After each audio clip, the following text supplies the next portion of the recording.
I am so sorry. I did not mean to go live this early. I just wanted to get it set up so that it would go live in time, but hi! Hi, I suppose that I am in fact actually early.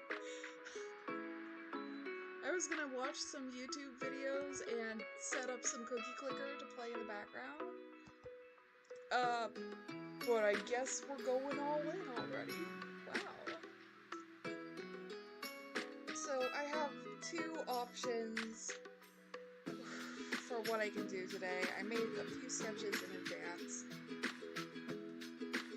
And your vote between iced coffee and hot coffee was actually, I need to drag this one up. I hid it because I wasn't sure if I was going to show it off. Your vote between iced coffee and hot coffee determined whether I was going to do this one or this one. If I have time after the other one, I will do the other one. I just decrease the opacity so that I can tell it is a sketch that I can go off of later if I want to. Shoot! I have my lunch in front of me. I was going to take a moment to actually get ready. We're here now. So I'm going to mute as I take a few bites so that I'm not absolutely starving. I haven't eaten today. I had a bit of coffee earlier, but that's it, really.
Okay, I've had half a sandwich. I'm no longer absolutely ravenous.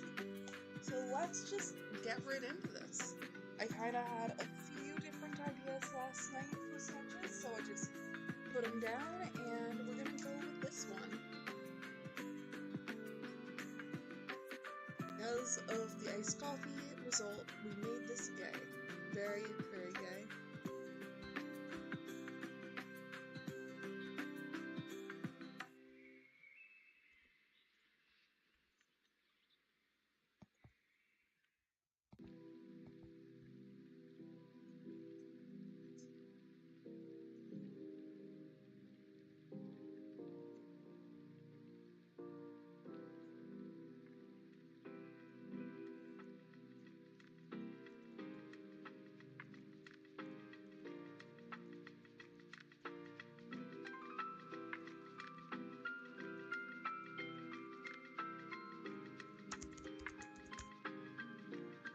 Yes, I am stalling on getting started because I thought I had a whole extra hour.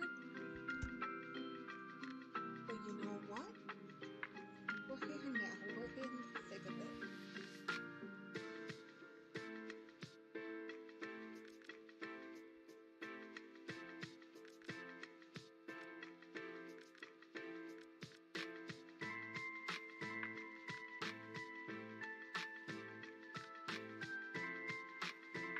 Oof.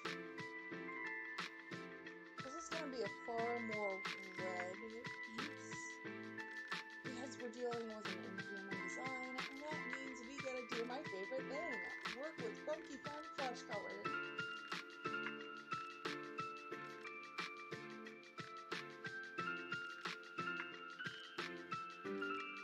Not going to actually be bare chested, it's primarily going to be a sheer cloth covered with metal, so we do actually need to define this one.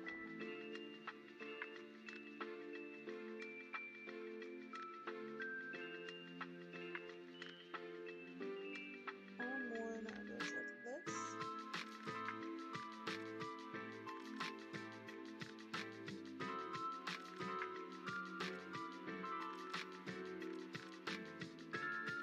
I'm going to make it a bit thicker on top and a bit thinner on the bottom. I think that'll look better than the nose.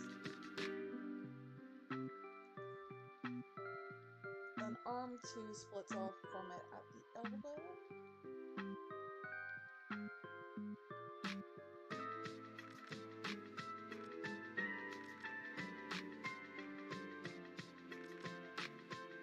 Our shoulder, we have arm three, which then gets this hand as whoop, whoop, whoop.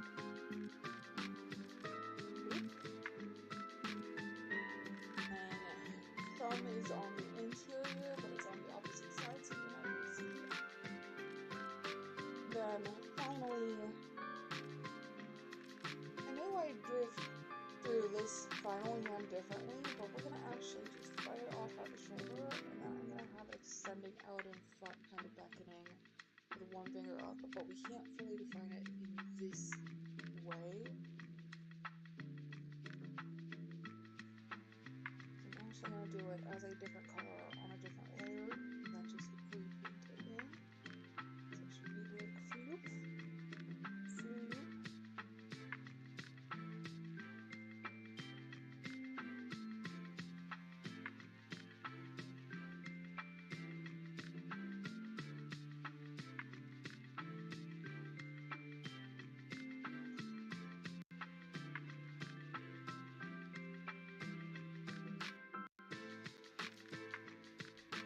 Finger, which that's not the right place.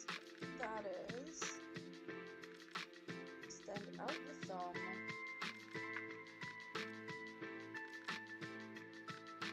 That should do it in a bit more. 2, 3, 4, 5.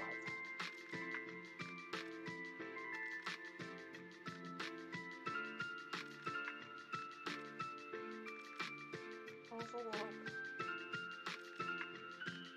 Being in front.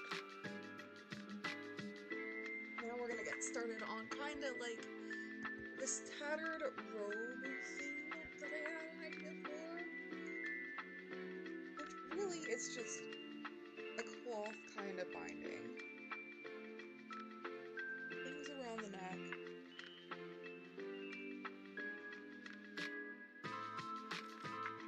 Goes like this.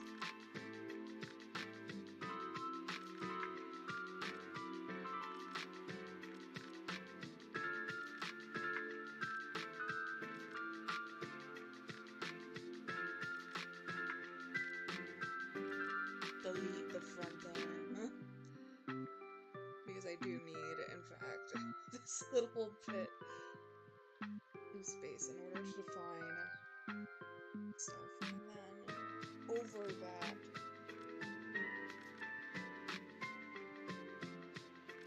normally gold leans more into green when you're drawing it, just as a PSA. But in this instance, we are very lucky in that the entire piece is leaning more red, so I can go with more yellowish reddish hue for my gold and still have it appear golden. The general rule of thumb is the more blue your canvas is, the more, well, gold your gold is go. The more green your gold is gonna look.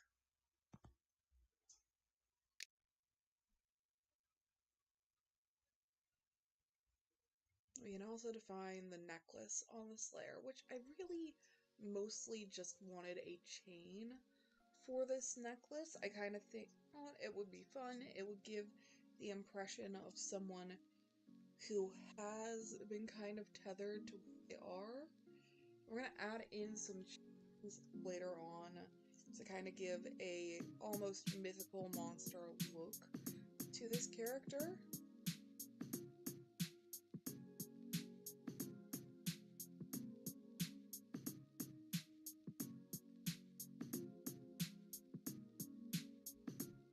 We're going to connect this kind of undershirt to this necklace with more chains.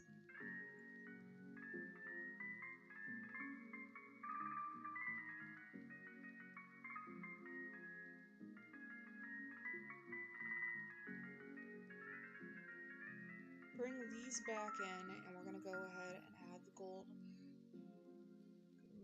because this is kind of the beckoning hand. We need to go ahead and whoosh, whoosh, whoosh. It's just going to be 4 cuffs that are all linking together. I want this to almost be like a warlock patron you could make a deal with.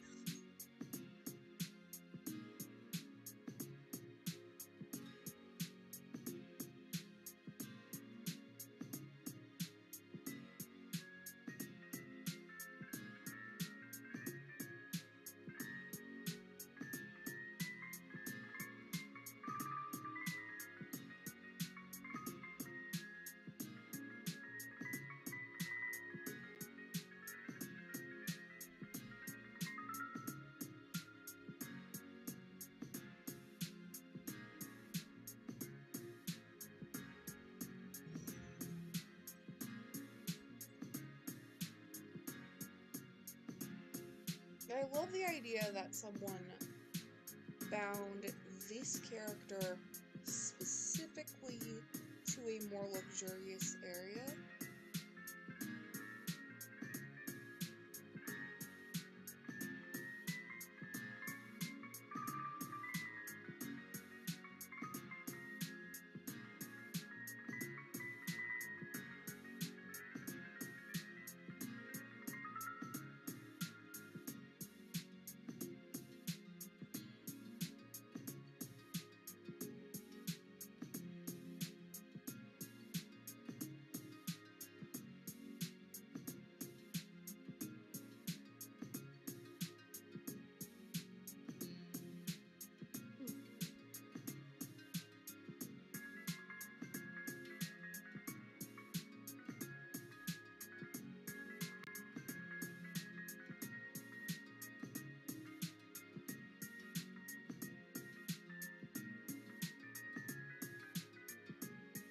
Oh shoot, we can buy our first crop of grandmas.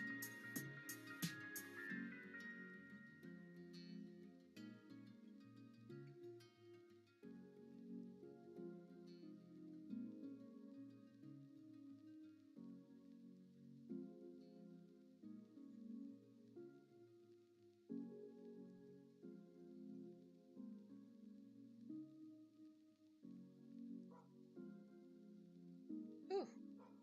Okay. Alright, we are popping off.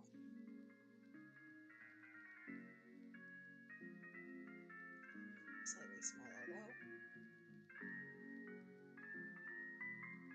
Smaller again, slightly smaller, and connect it there.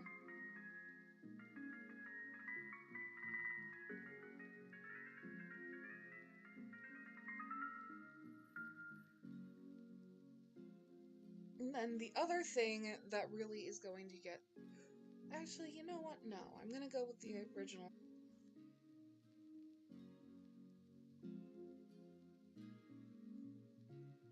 Where this thing on the top of her head is a maw of sorts. It's just an open mouth, aping and teethy, so full of teethers, teethomes.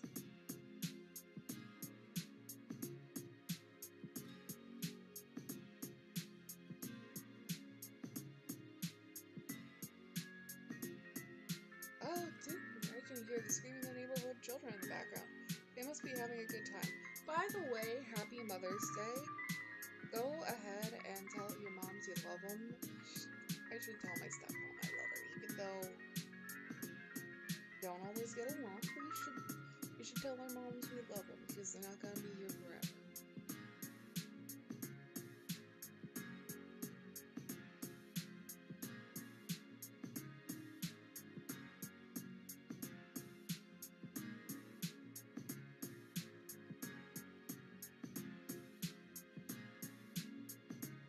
This needs to be under the skin layer.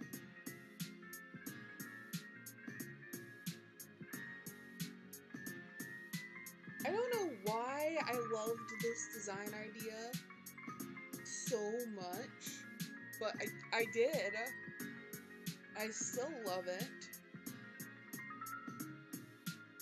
You can fight me on this. I think it's an interesting monster design. It is an interesting eldritch sort of creature.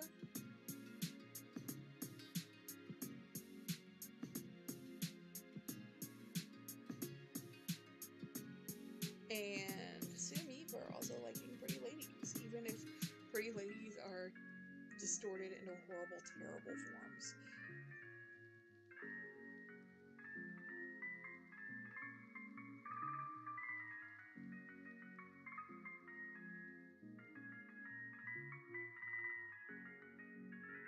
Underneath that, we need another layer of flesh.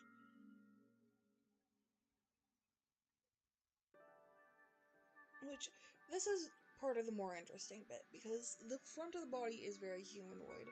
I don't want this back to be. I want to give the impression that she has legs when you look at it for a moment and just focus on the foreground, and then take on this almost spidery backside.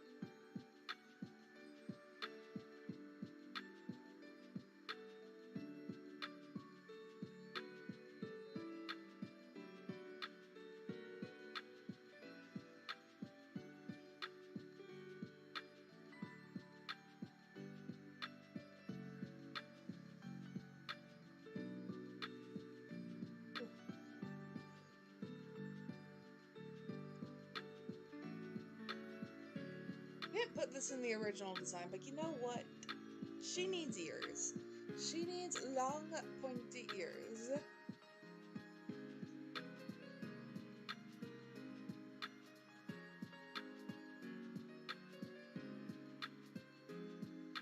I'm gonna add some of these teeth spikes going down as well.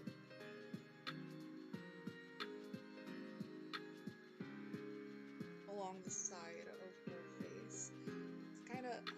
because I know it will look like hair as well, but it'll also give the Ham! Ham is a good sandwich type. I'm glad you like ham. What do you want to have on your ham sandwich? Personally, I am partial to a bit of cordon bleu, where you have the ham with the cheese wrapped all together. Admittedly, I am a bigger fan of bacon than I am of ham. I will not, as a solo dish, eat ham, but I will eat ham if it's a part of something.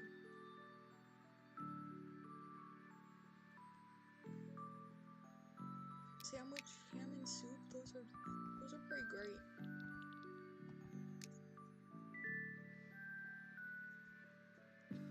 How are you doing, cool dude? How are you feeling?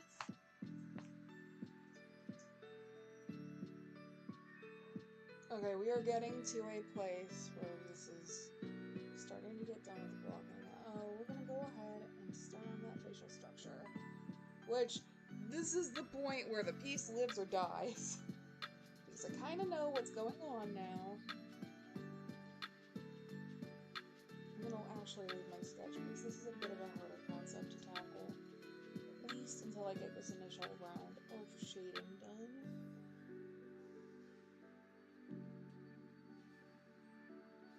Or of blocking, not of shading. This is just blocking.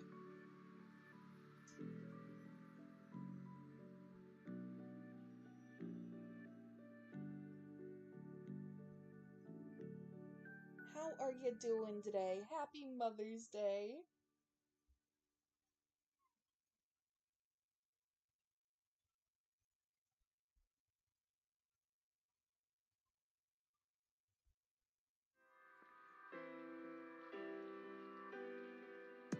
These aren't gonna be holes, these are gonna be eyes.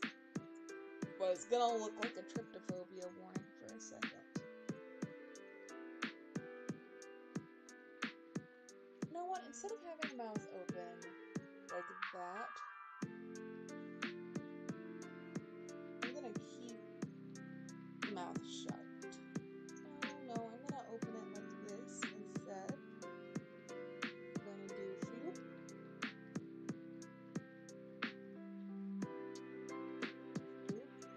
We're gonna grab this mid-tone but use the purples. We're gonna drag it in. And we're gonna grab the Tifa colors again.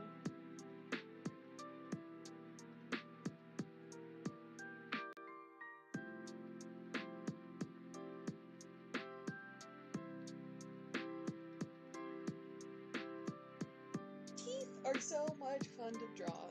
Every artist should have so many teeth that they've drawn over the course of their life. I think teeth are the best. You can add so much personality with those little chompers.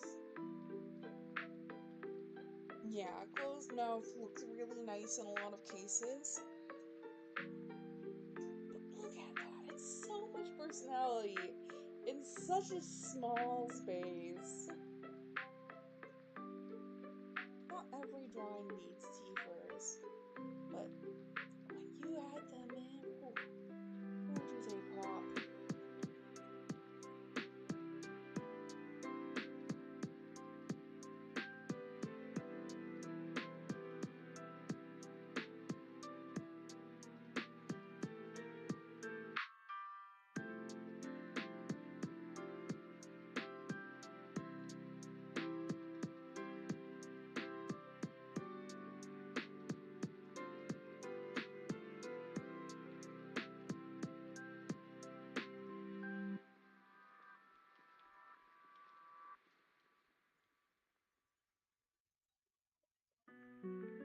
Now here's what's up. We gotta go ahead and do... Actually, because we did those side face teeth, we now need to do this hand on a different top layer. Which is good for us.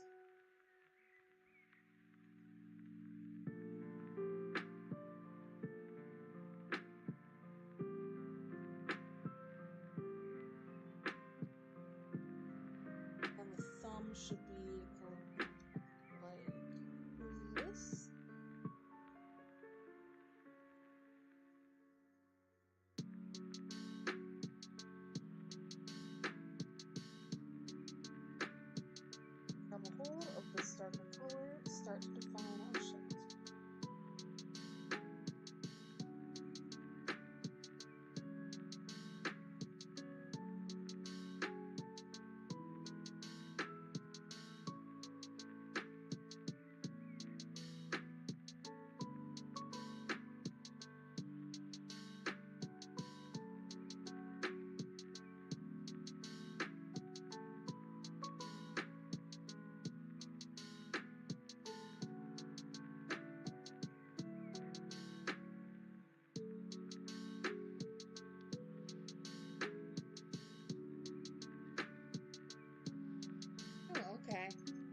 right.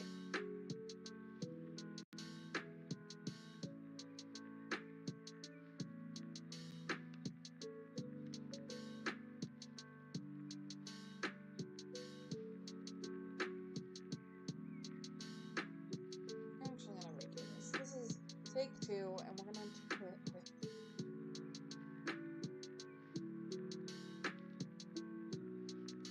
We're gonna do this like this. We're gonna add in bright purple.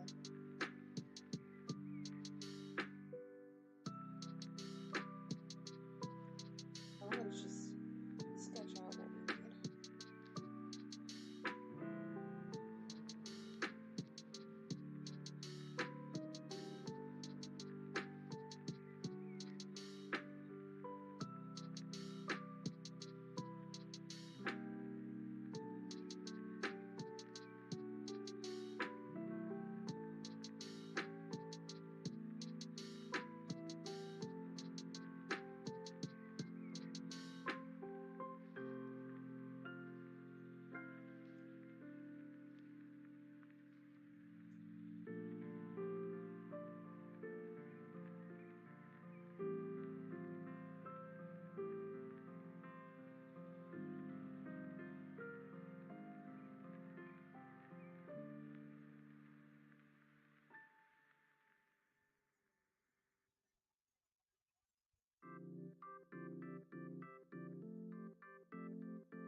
We are struggling a little bit here.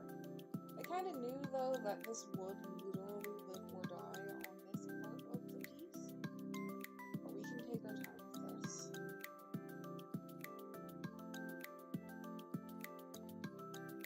There we go.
Okay.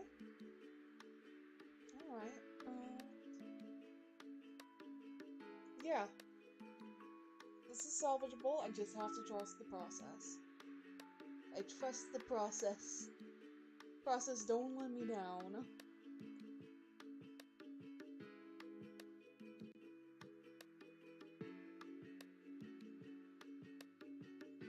Good, that is on the right layer.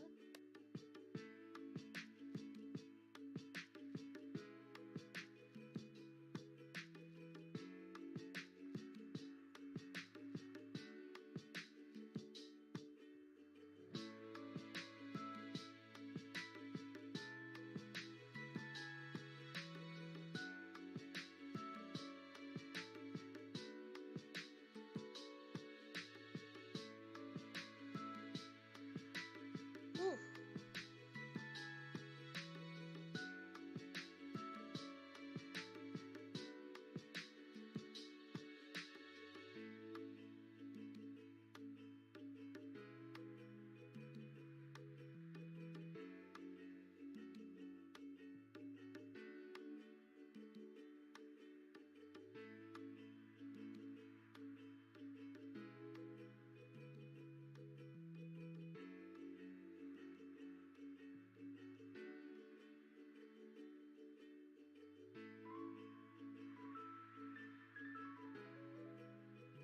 Took a hot moment to figure that out, but we've somehow made it.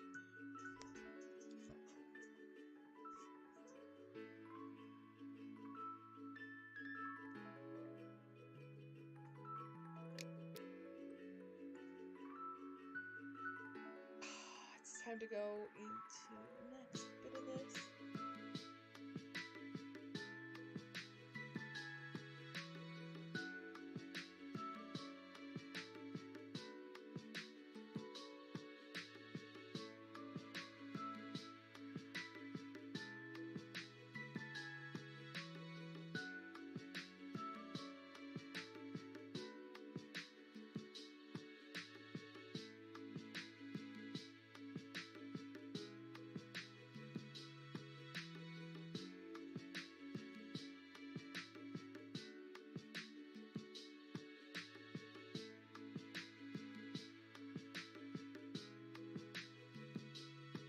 Well, you know what? I'm bailing on the spider legs.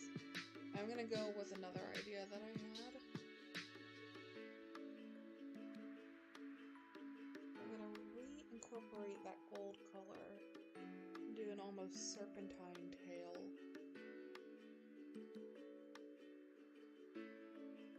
Yeah, I like this idea more.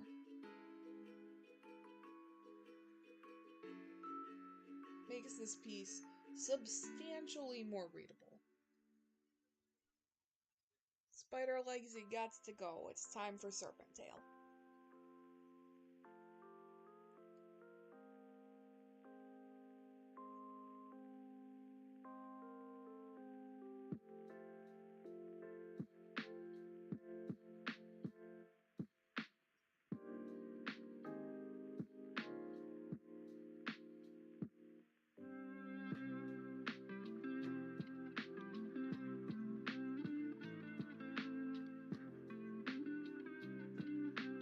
Oof. Let's go in and add that darker color to the background. We go back up to the face. And we're officially on phase 2. You know what? We're gonna actually do the background earlier on in this one. I'm gonna start off by darkening this part.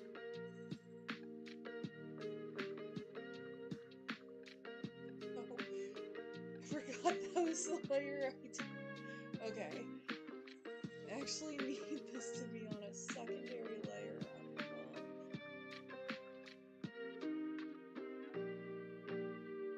Underneath that, we need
are going to fully lean into the Temple Lamia kind of vibes now.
Above that, I want to start doing these pillows that I had the idea that she'd be on.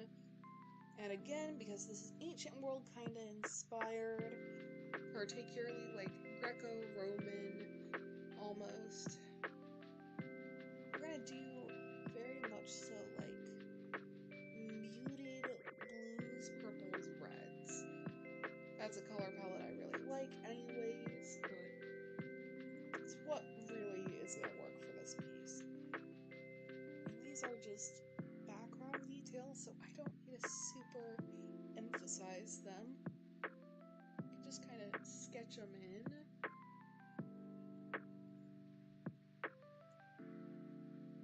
And add like a little bit of shade.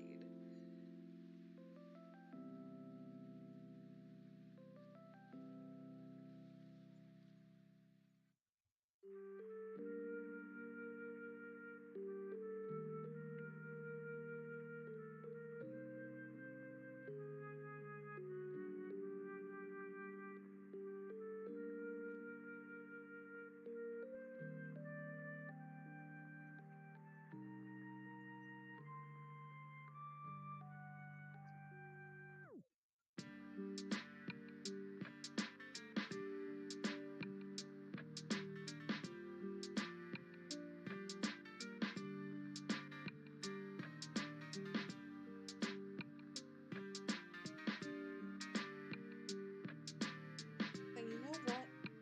I can sort of play off of another sort of imagery things as well.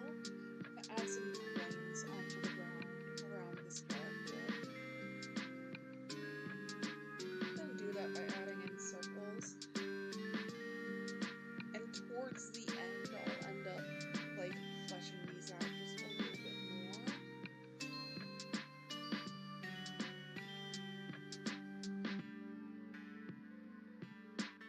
But a monster sitting upon a hoard of gold. It's really nice. Oh, I forgot a thing. I forgot an important part of this piece's composition, but I'll go ahead that in now. It needs to go on this layer. It needs to be very white, lighter than Kiefer's even.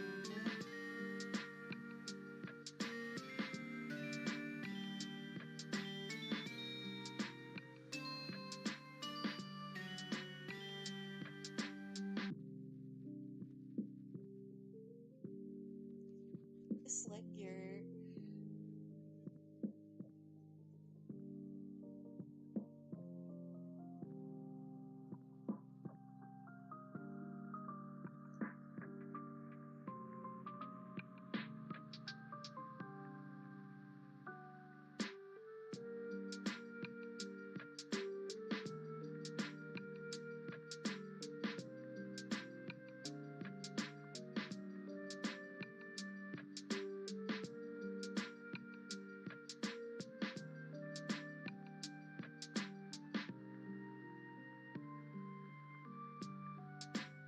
kind of partially tucked under one boob.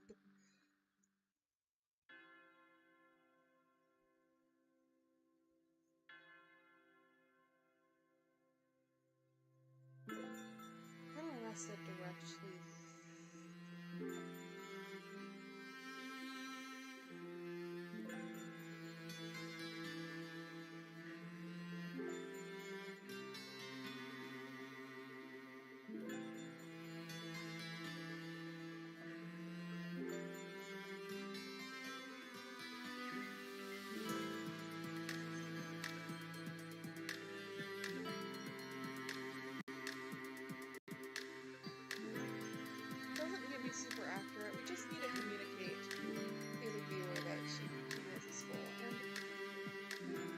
have some bones around there too.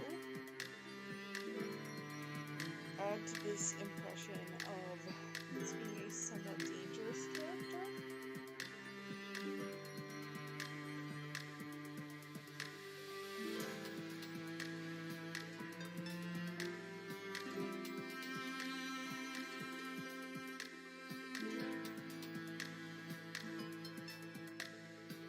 Oh, okay, work.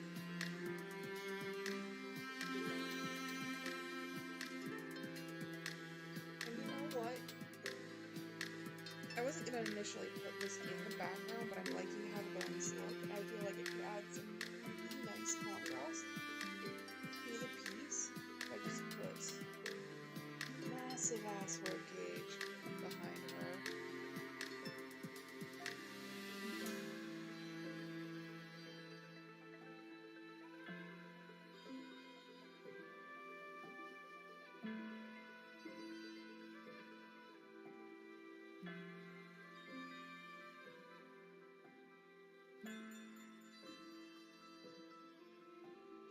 Nice. Faded color will do a layer of bones kind of behind these ones to imply that this is a full ribcage.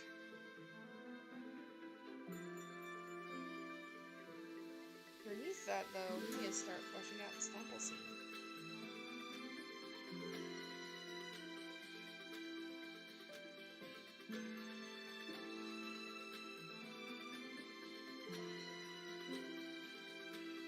I'm going to start off by drawing a few stripes. These three locations.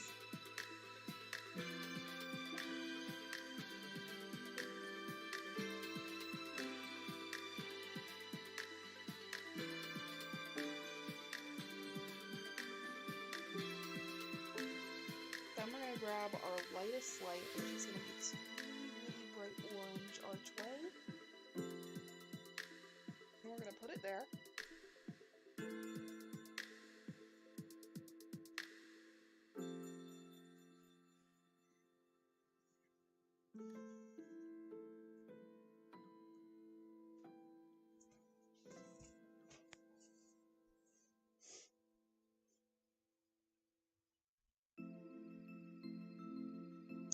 I messed up that layer, so I need to redo it. So all of our really pretty light is going to be coming from this.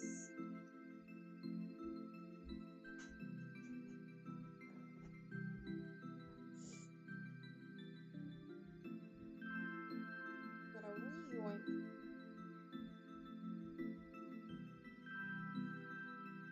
this one. Put it there.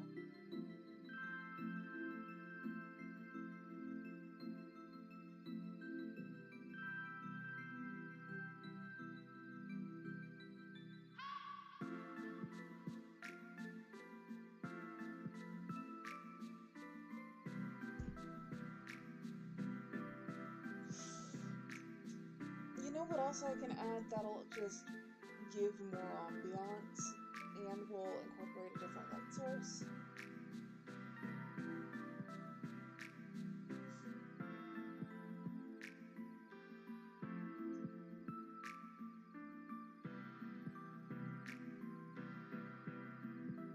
I'm going to put them directly under this group of the chains, but I'll add in a few candles just all around the area.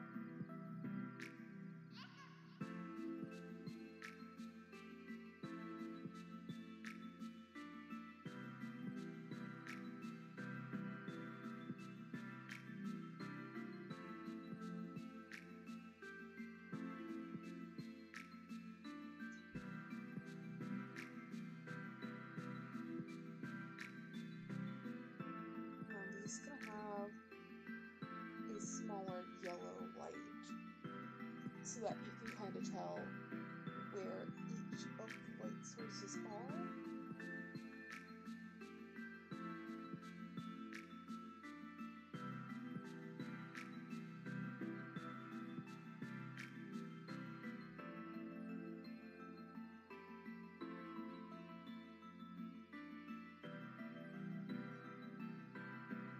It's already starting to come together.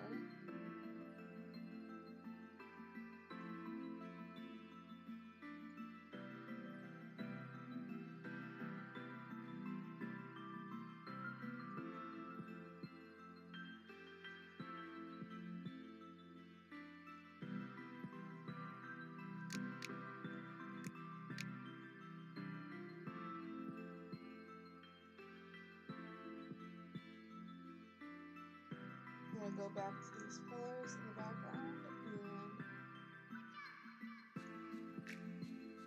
I'm gonna go ahead and make them into columns.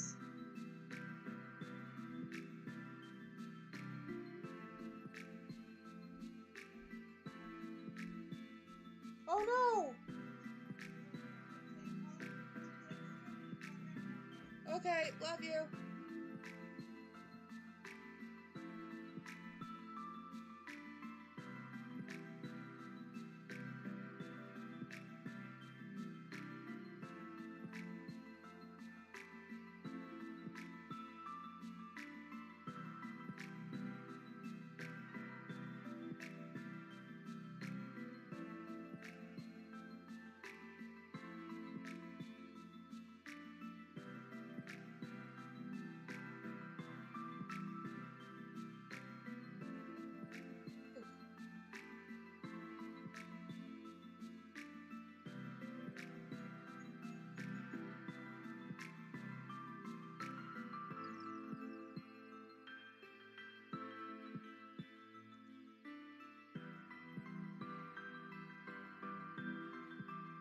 So now let's ask a question. What's your favorite column type? Oh my gosh, it just showed me the chat. Okay, alright. Shoot. Yeah, I will turn up my own volume. I am so sorry. I've been looking at chat and I've been like, why am I not seeing anyone? I know people are chatting. I saw the ham response. That answers it. Big pointed elf ears are very good. Very, very good. Ooh, sourdough, lettuce, provolone ham, lime seasoning, jalapeno sauce. Okay, what game are you playing? I'm glad your mom loved her gift. My mom liked her gift a lot. Ooh, the answer is I need something else to focus on in addition to just drawing and chat because I am actively not able to focus today. So we're putting up Cookie Clicker in the background. Wow. Alrighty. That explains a lot. That explains so much. Also, oh my gosh.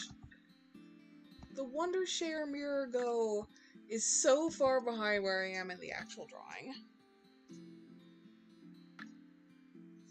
I'm gonna be putting up a poll in a second. Fave column type.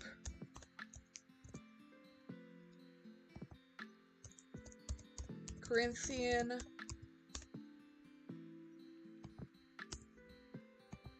Ionic. Composite. I really like Corinthian type columns. They are my favorite of the column types.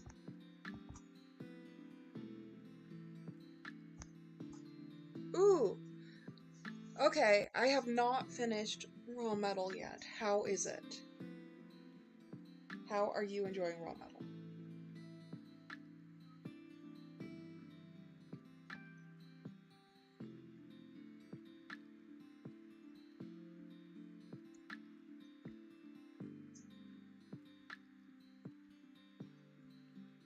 Raw Metal is pretty cool from when I've played of it. Just a little bit, though, because I've been very much so obsessed with beating Pokerogue. It shouldn't come as a shock that I like Pokemon. We're listening to Glitchuk City music.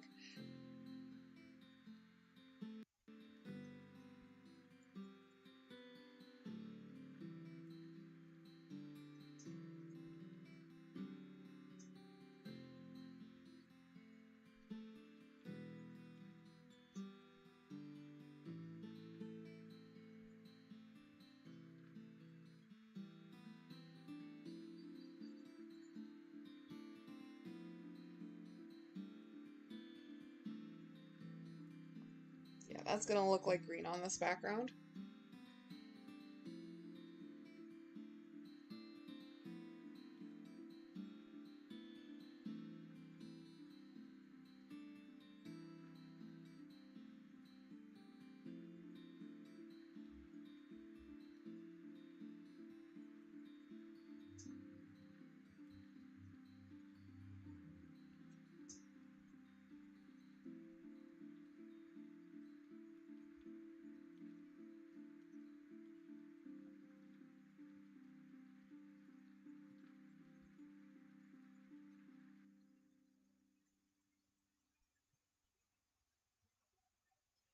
Wow, I'm gonna reboot Mirror Go quickly. Dude, that is so relatable.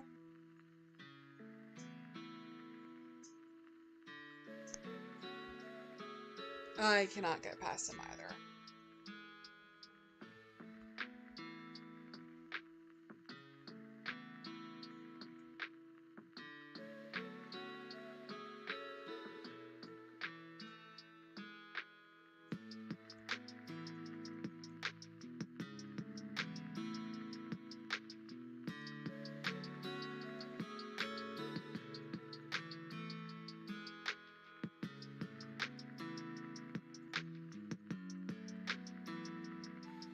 Hopefully, resharing my screen will actually catch up the drawing to where we are.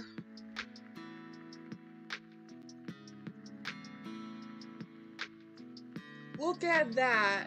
Suddenly, I have refreshed my Mirror Go on this.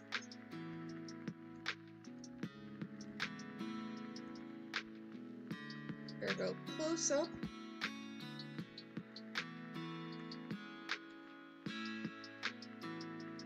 Look at her.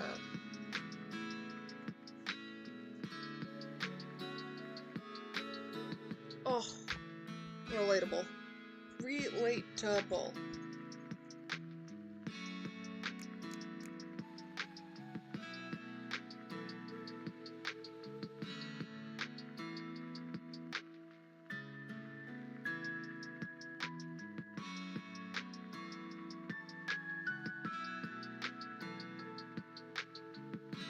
I'm gonna go ahead and add in some just trailing, sort of hanging plants in the background here.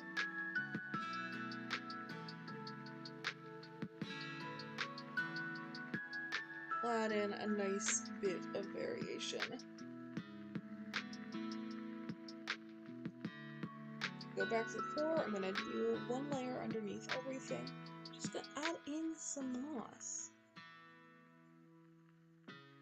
Moss on the floor. Ferns right here in this background.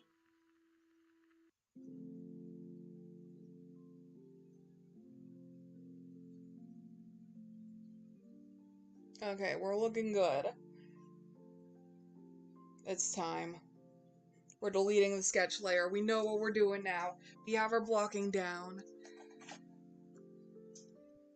Ugh. Are we ready? Are we ready to get into this? The hardest part of this is already over. Now we just need to start on refining.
Oof.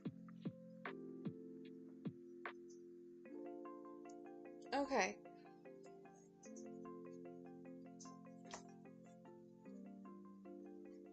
Already, we're starting to catch up.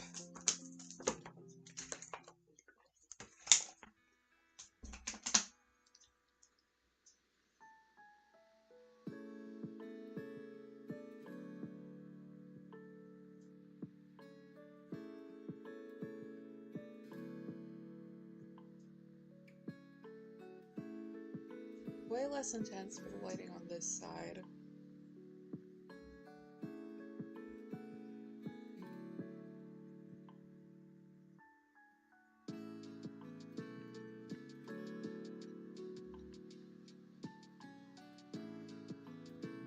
Way more on this side.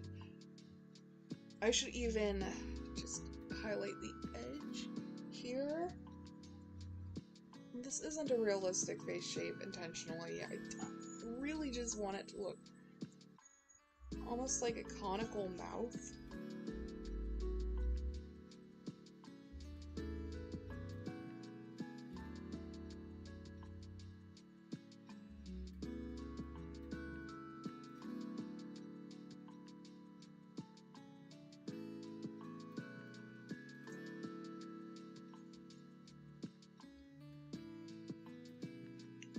Already, you can totally see the difference.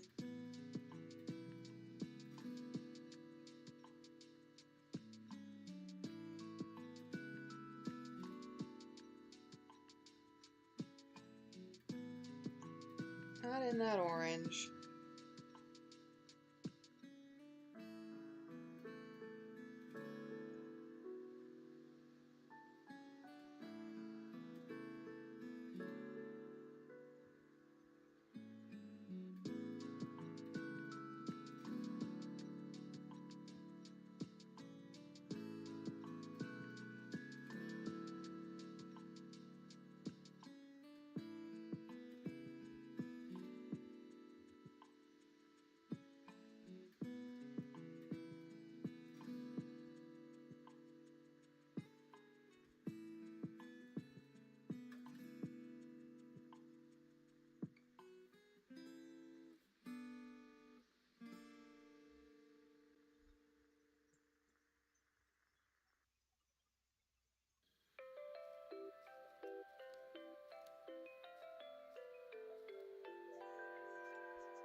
Ooh. Alright.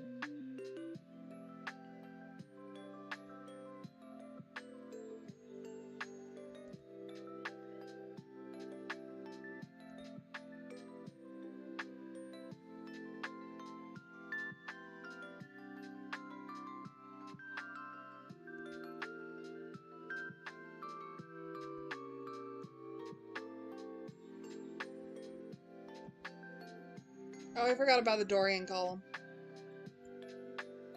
I knew I was forgetting one, I just couldn't remember which.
Okay, this is looking pretty great.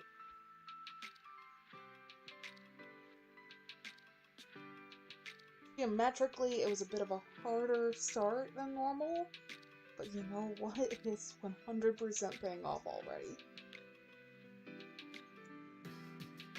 I stuck to my guns. This design is cool.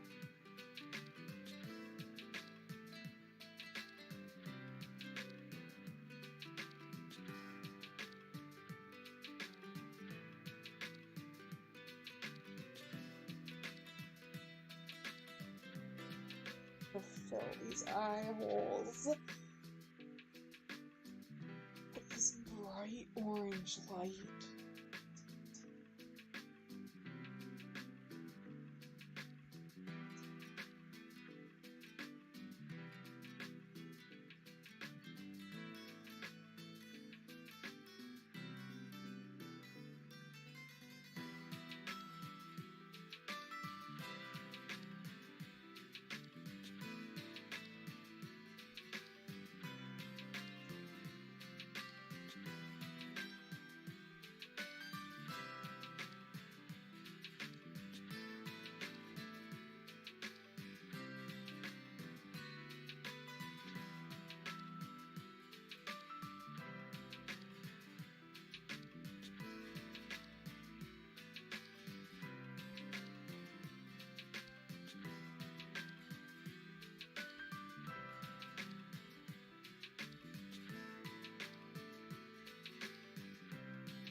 When you're looking at it from here, you're never gonna be able to tell that these are just lines.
Oh! Alright, I need to work this out a little bit.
Sorry, I stopped talking because I ended up going into the zone for a second.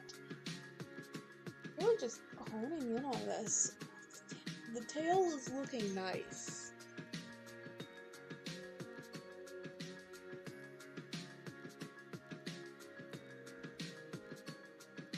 The tail is looking real nice.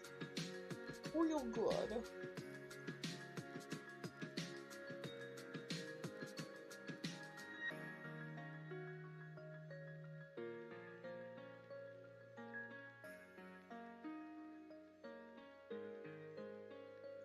Strokes here, I should just do this kind of U shape, just like we did yesterday, but lighter.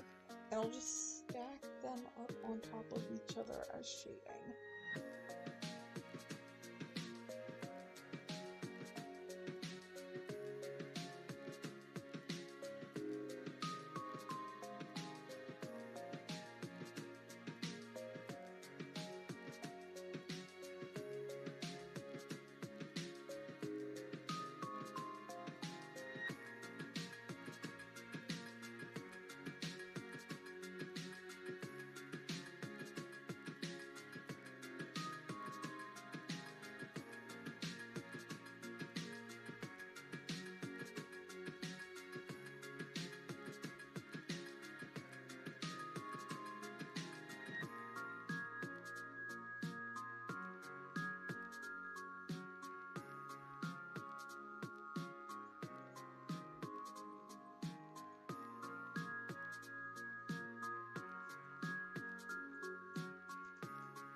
Okay, now here's what we're gonna do. We're gonna go grab this, we're gonna bring it more into the blues, we're gonna change just slightly on this.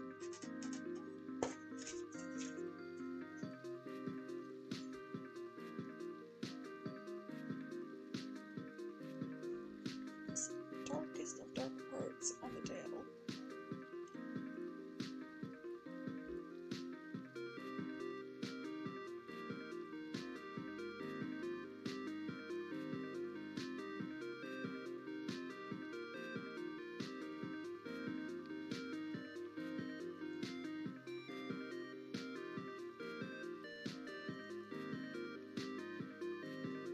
Gonna do it like a line here, but it's just gonna be a series of views going up this dividing area. Create this impression of, oh, there are more the dividing line here between the scales. I'm also gonna do it just around the very, very edge where it's hitting this orange bit.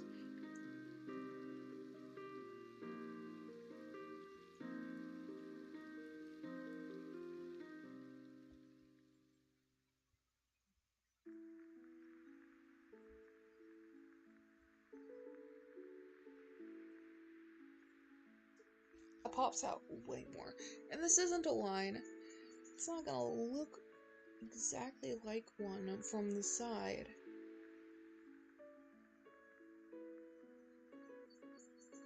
Add a few more of these darker scales just to give you the exact impression of what they are.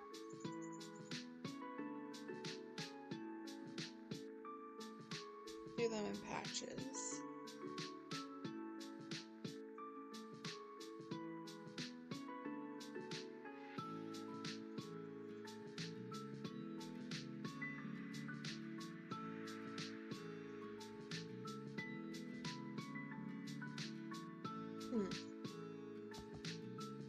Alrighty. Alrighty. Here we go.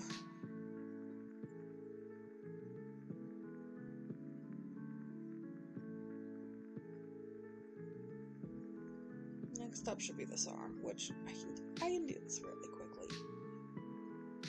I have the rules for the scan kind of laid out on the other parts of this body.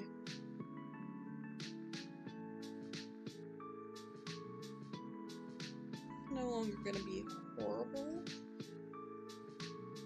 The fun thing about this sort of a piece is every little bit of it, every few seconds that goes by, every time I add something, it gets easier and easier because it becomes a fill in the blank rather than an, oh, I have to figure out all of this fancy schmancy composition stuff.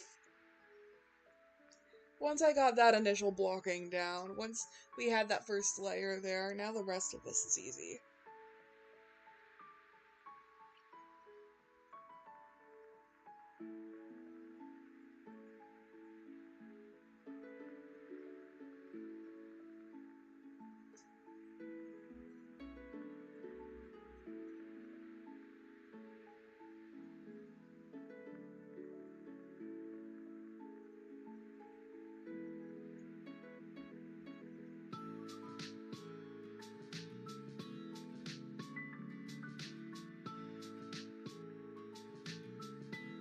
This hand I struggled with for so long at the beginning is now just whoosh, whoosh, whoosh, whoosh.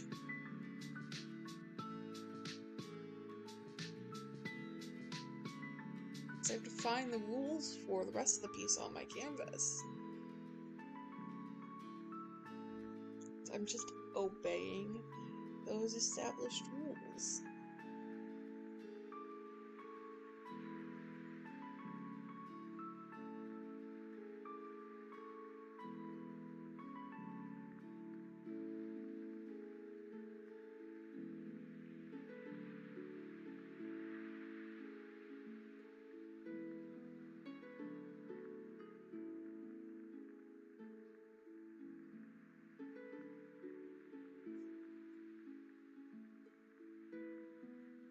I'll work it in here now.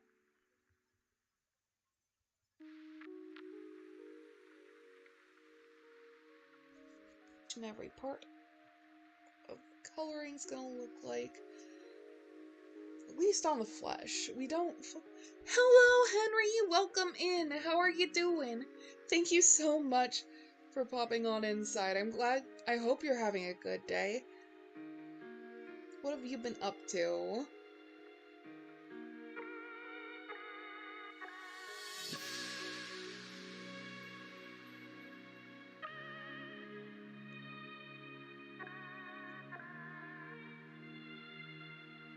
Going on with this spooky time of...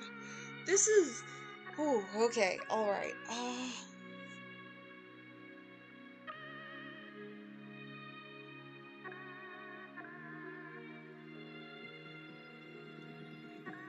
All uphill from here, lads. We are gaming.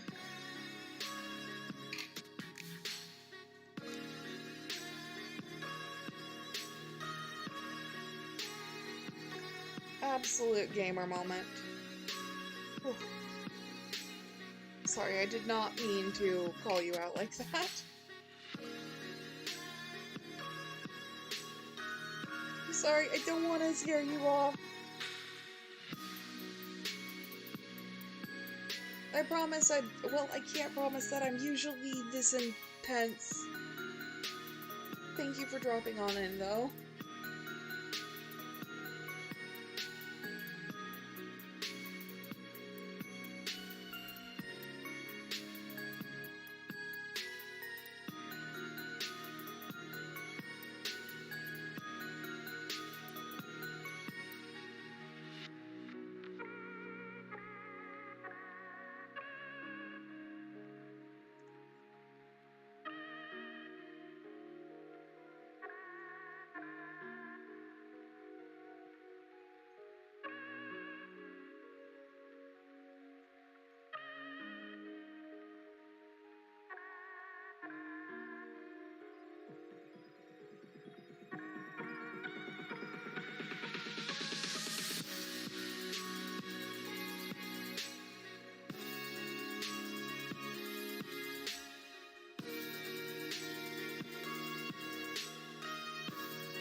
Do love a good villain. I do. Here's the thing about storytelling. I get why people love having super traumatized characters, because in the modern day, a lot of the plots we see become really popular are man versus society and man versus self. And I really like man versus man conflicts. I think it's fun to have a villain that absolutely revels in being the worst and pursuing their own goals. And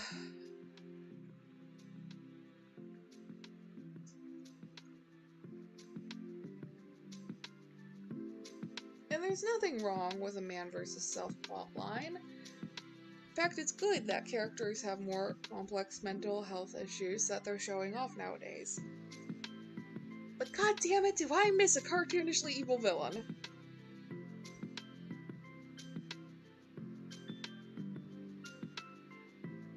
The other thing about villains is a lot of the times they represent what we as a society find to be deviant. So they're a good way of expressing an idea that might not otherwise get time on screen or in a book. Villains let you explore some of the harder things in life. Aren't necessarily your fault. Also, like, it's fun. It's enjoyable. A good villain song is so campy and so lighthearted. Not lighthearted, but you know what I mean. It gets stuck in your head. It's catchy.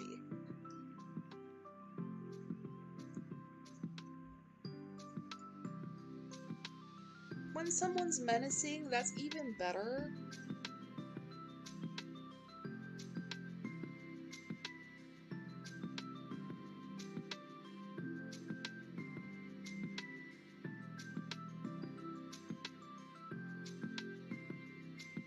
Ooh.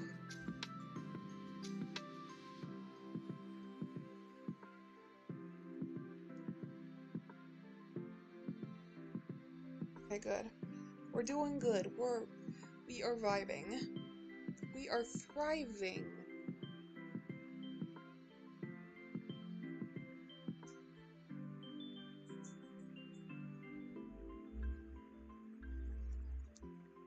I trusted the process, and the process has not failed me yet.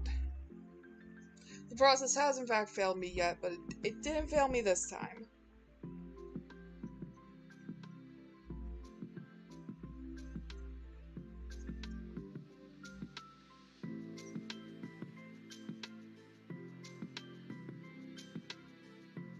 Not only that, but monsters in particular tend to represent societal figures. The sort of monsters we see on screen and in popular media often represent, to a large degree, what creators actually actively fear. And then on the flip side, subversions. Obviously, I'm a fan of The Shape of Water. We gotta talk about The Shape of Water.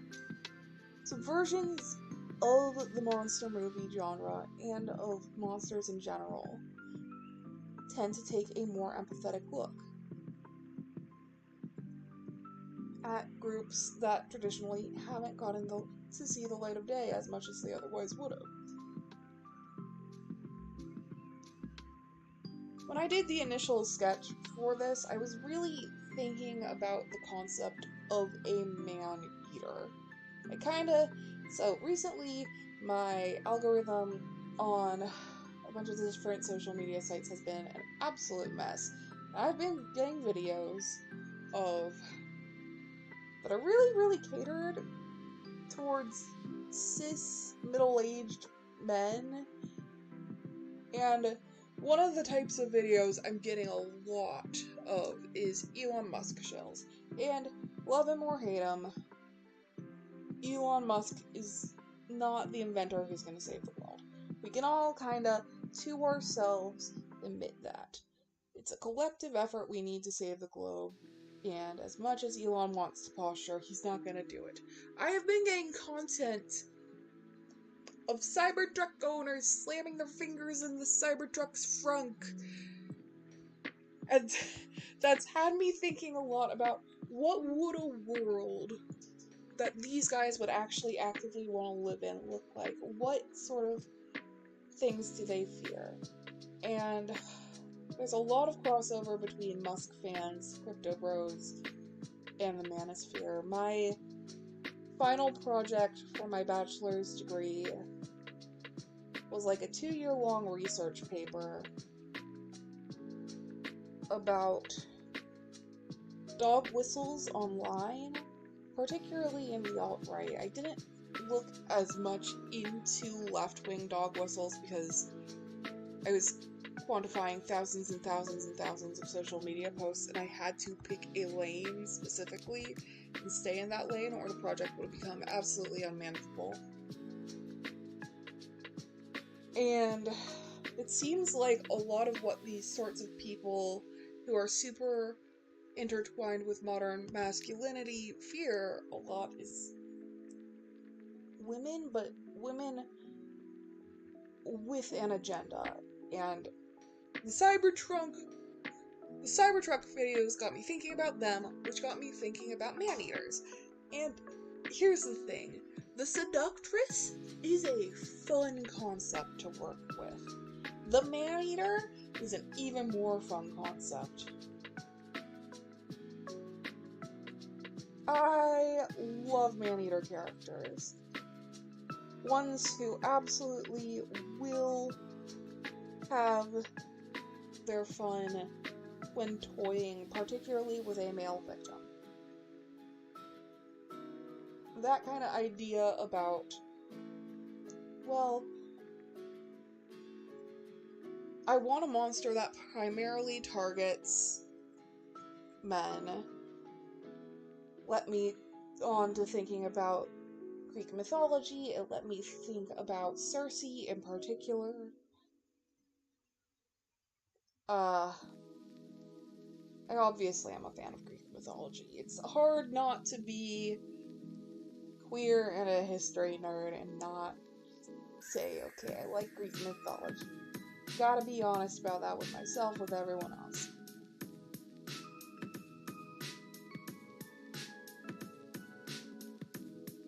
And then I kind of started thinking about, well, what if it was a literal man-eater? Someone who literally ate men. Which, again, that is a thing that happens a lot in Greek mythology. Got the Sphinx tearing people up, quite literally.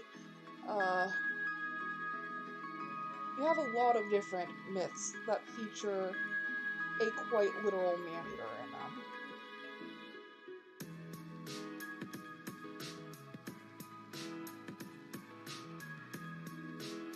so I started to design this character, and the primary focus I wanted was to be on that head and mouth. It's an interesting piece. It has a lot of, like, corruption of a part of the body that's supposed to be beautiful.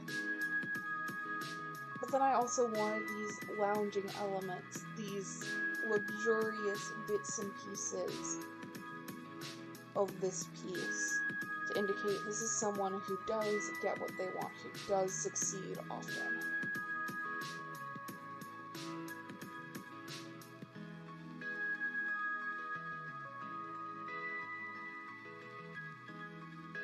And then that bit of kind of fun put me on the path to thinking, well,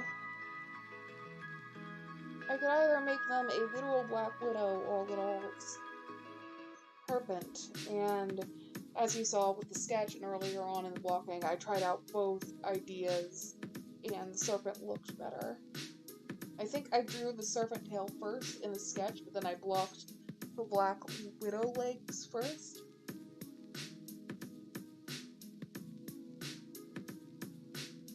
The extra arms are kind of to blend in with the idea of someone who can be everywhere and everything all at once.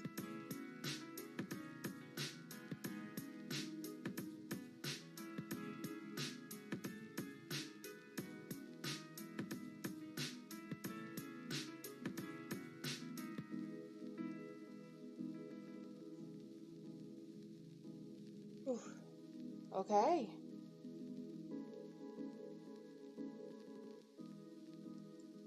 This is definitely probably going to scare more than just people who do have a fear of man-eaters. I know that I am very, very spooked by particularly bones. Bones really freak me out, particularly bones in places there shouldn't be bones, like outside of the skin. That bones outside of the skin is a hard no from me. It's a hard pass. But I'll tell you one thing about bones outside of the skin, they do look freaky. They definitely do look freaky. The other thing is, I kind of wanted to do this piece over the other one, which I might still go and do the other potential piece I had in mind for today, depending on how much longer I have on this. Because we're getting to the point where it's starting to look really polished, really finished, but there are still some things I'd like to do.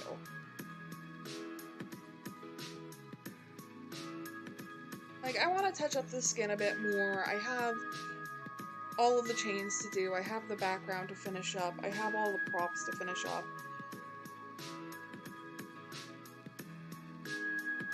But the other piece I had in mind today was very much so more, well, what's the flip side of a man-eater? It's a woman-eater. It's someone who takes a woman and morphs it into whatever they want. Now, I'm not going to kink shame you if that's your thing. On either front, I, for one, would love to be stepped on by a pretty lady. Please, please, please, Mommy. Love you, Mommy. Happy Mother's Day, by the way.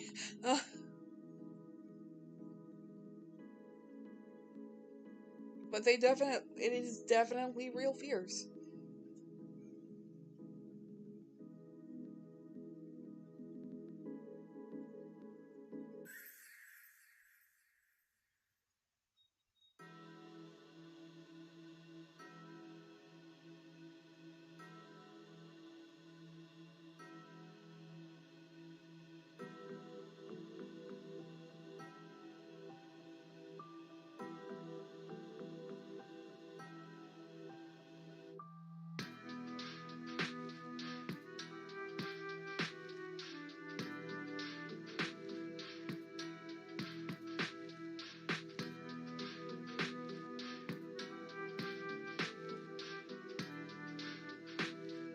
Welcome, Nikki. How are you doing? Listen, I am allowed to be a bisexual disaster. Remember to go wish your actual mothers a happy Mother's Day, regardless of the fact that. Remember that a mommy and a mother are different, and you should always respect both mommies and mothers. And you should wish your mother a happy Mother's Day. I have a ton of women in my life who I need to wish a happy Mother's Day to as well.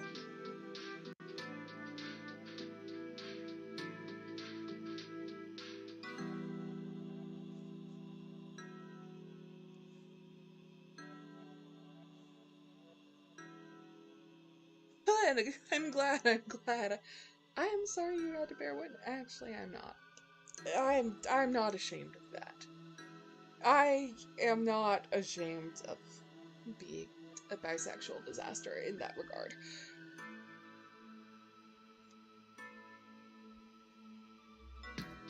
Ooh.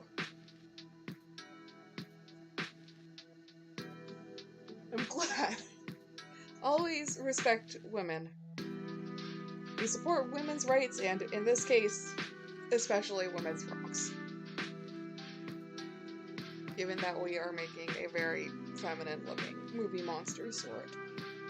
If you run a Dungeons & Dragons campaign, I'll put this up in the Discord, which is linked in the description, and you can feel free to yoink this sort of Sphinx, sort of Circean style. Yep. Gotta love bisexuality is definitely a curse and a blessing.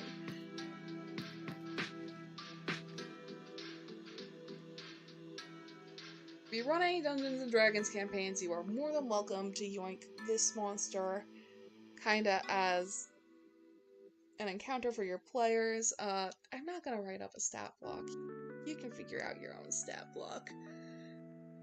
I might write up a stat block now that I've mentioned it.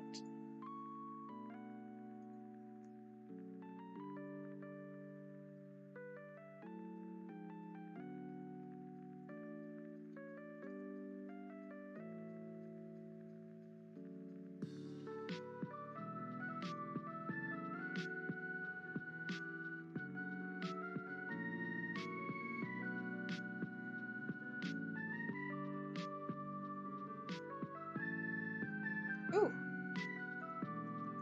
I'm gonna have to take in the red from around the different parts of the skin and kind of blend them into the teethers because they stand out really heavily right now.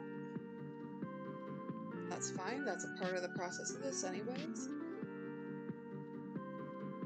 I haven't started on any of the gold yet. We have so much more to do on this piece. I'm already thinking about the next one. I have another sketch that is horror today that I'd like to do, which it's more modernist. It's kind of 50s inspired and vibe. And then if I don't feel like doing more horror, I do have another sketch that's sort of sci-fi inspired. Dude, that is so valid. If you have the chance to play Dungeons & Dragons, you should. I don't really play D&D that much anymore. I primarily play Call of Cthulhu and DM Call of Cthulhu, but you know what? I played Dungeons & Dragons for, like, most of my life, and it's a worthwhile hobby. You should definitely pick it up if you have the chance to. Or not even just pick it up, just try it once if you have the chance.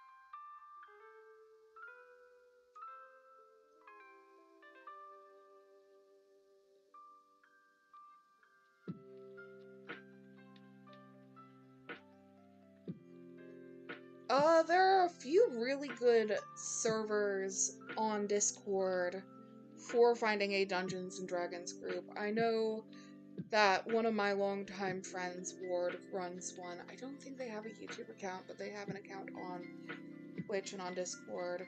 And you can find their server Cross Worlds on Discord, I believe. And they're very good. They are both a great player and a great dungeon master. You can also find more than just D&D on Cross Worlds, but you can find a lot of different nice servers on Cross. You can find a lot of different campaigns for a lot of different systems on Cross Worlds.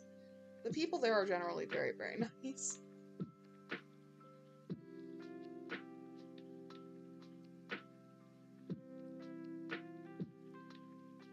And then I know there are a bunch of other servers.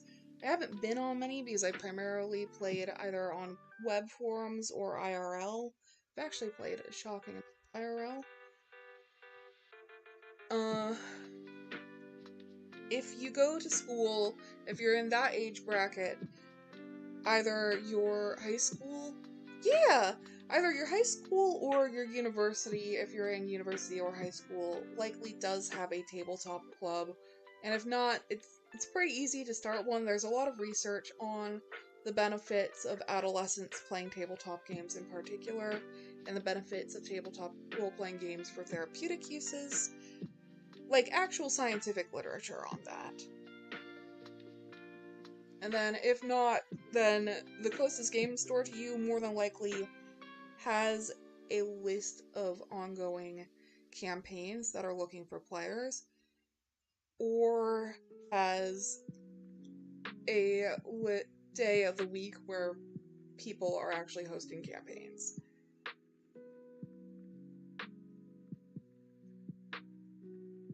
Oh, that looks so much better! Okay. We are popping off a bit with this. This is going well. Let's go in with the brighter oranges just in the very edges of this.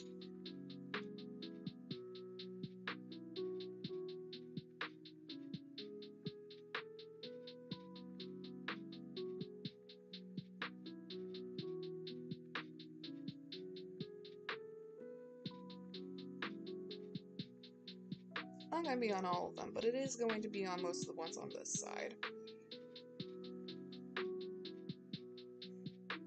We're going to do less as we go along. Turns out it was on all of them. Yeah! Not like video game stores, but comic book shops, old card shops, those stores, those types of game stores primarily host them. I know of a few good places in Connecticut in particular, particularly in the New Haven area, because that's the general area where I went to college back in the day.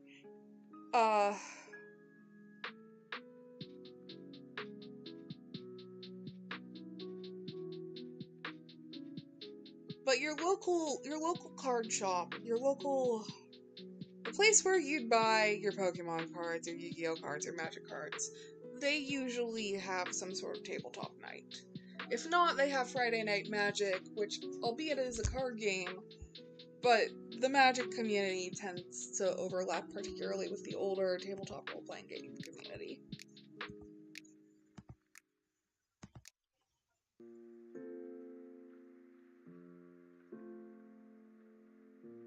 Last but not least, there is the forbidden option. You could learn how to Dungeon Master and host the game yourself, which admittedly is hard for a first-time player, but it means that you now have the option to, instead of going and seeking a Dungeon Master, you can seek players, which it's a lot easier to get people to commit to, oh, I will join in 2 days of the week to this campaign, rather than, oh, I will Dungeon Master for you, not 2 days of the week, every other week, or once a week, or whatever your schedule allows for, rather than, oh, I will Dungeon Master for you every other week or something.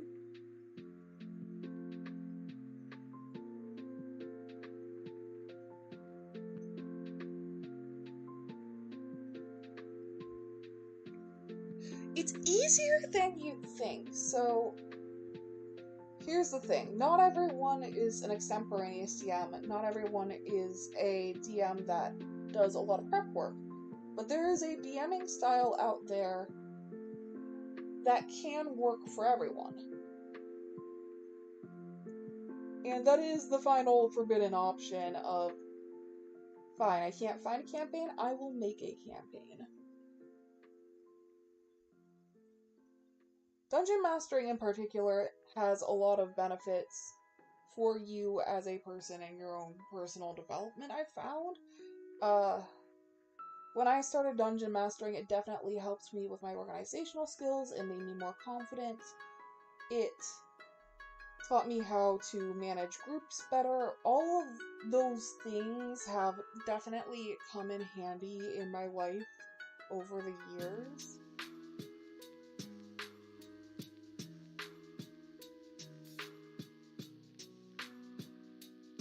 And it's a lot of commitment, yeah. But once you learn how to DM, it ends up becoming, oh, this isn't that hard, and you kind of get used to it, and it all works together really well.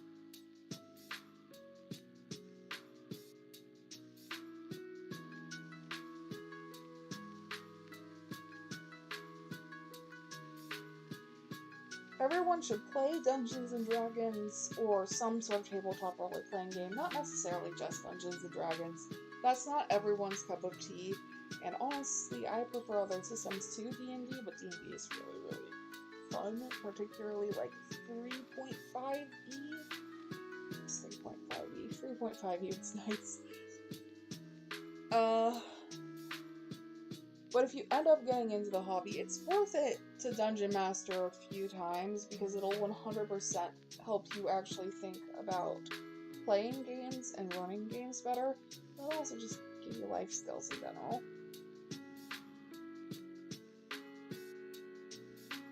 Yeah! Sorry, I'm assuming you're here for art, not Dungeons & Dragons talk. Hi, what sort of art do you make? Wow, I got way off track. I usually get off track, but more so than usual this time.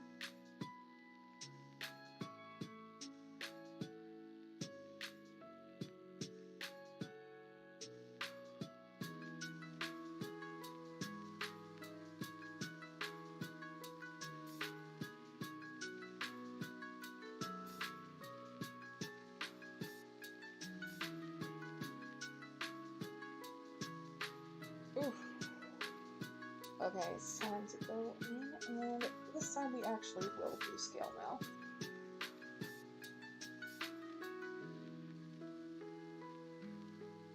I don't really feel like drawing chainmail again, even though the chainmail looked really great on the last piece.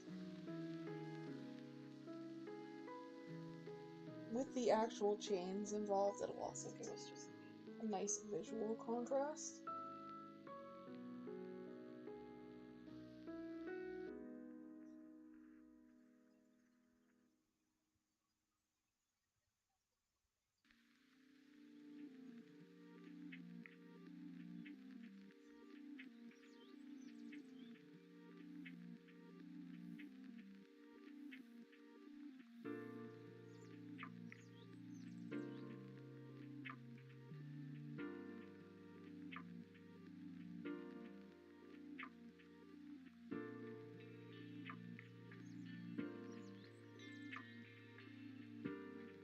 Oof.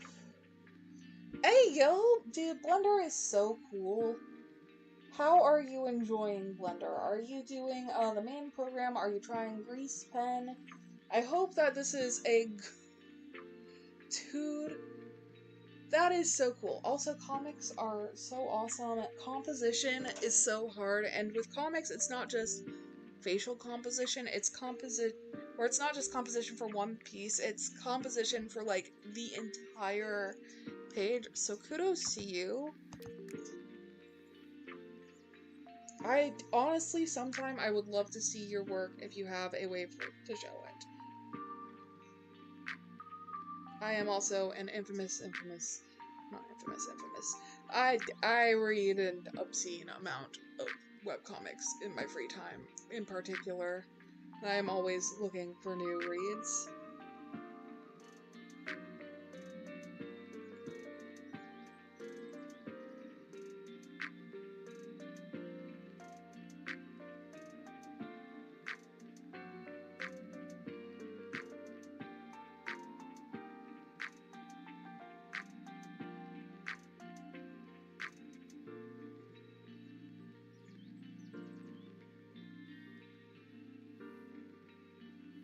This doesn't even have to be close to perfect. I just want to give the impression that it's here. In fact, it might help if it doesn't look humanoid.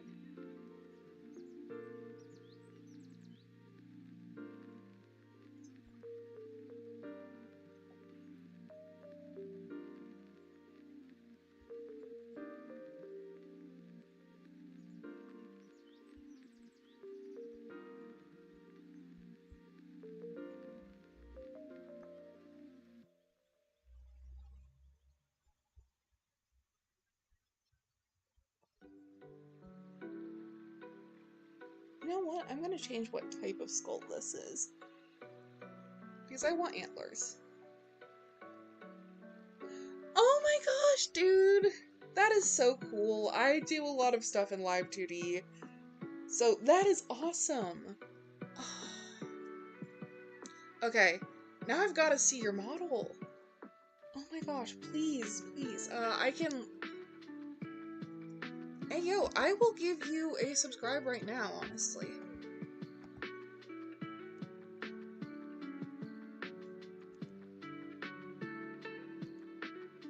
Because that is, honestly, so cool.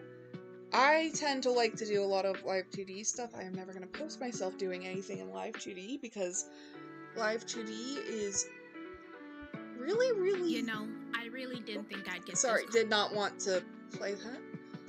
Oh, oops, sorry about that. I forgot to mute the tab before I opened it up. But I just gave you a follow too. That is so cool. I will keep an eye out for that because it's honestly awesome to see people's models. VTuber stuff is so cool.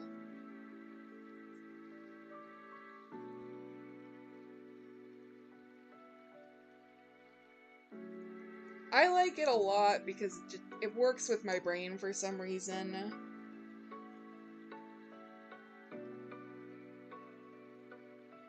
For some ungodly reason, Live 2D works with my brain, and you know what? That's okay. It does what I need it to do. It's kind of tedious though, but that works because, woo, brain can't focus on one thing.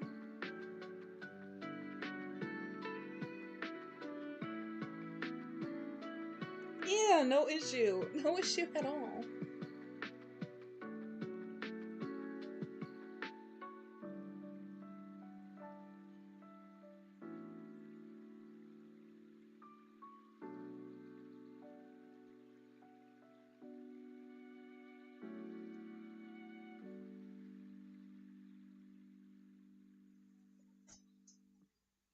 Add in some more of that orange there.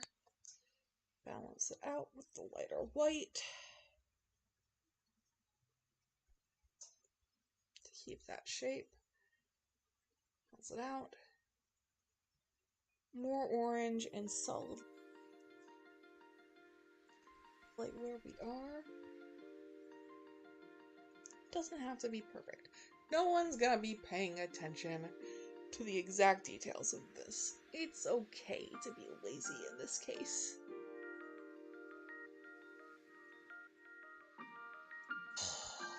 It's just like every single asset has to be on a different layer, and it's difficult to manage at first, but once your brain clicks with it, it's fine. It ends up being all fine in the end.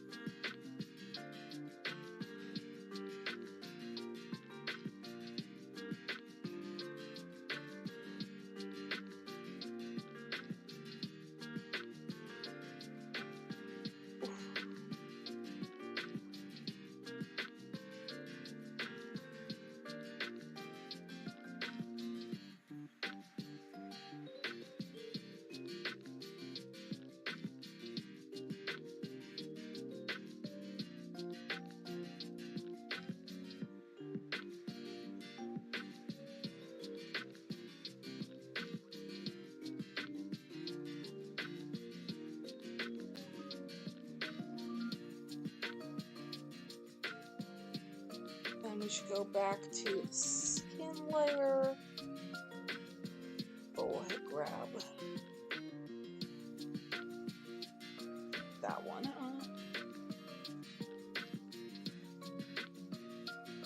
Whoosh, whoosh, and then cover it right back up. That's very, very light. I'm gonna grab this. I'm gonna just add in a bit of shading underneath it to make it look like it's resting on the arm. And we're gonna do the same thing with the cloth wrap. There, we grab that.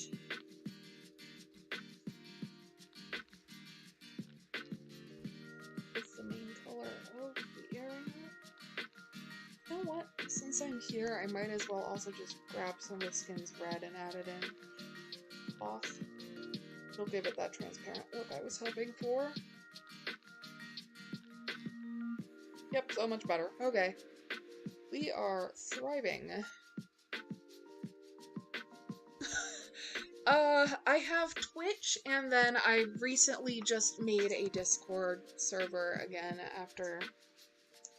Like, yesterday I made a Discord server, which I can post the link to that if I am smart. It'll take a second, though.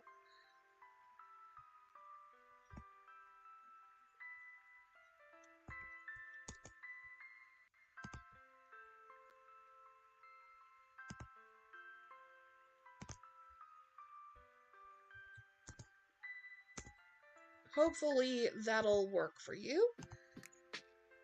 I try to stay off of most social media as per my doctor's recommendation. Because my doctor is a smart lady, and I trust her opinion.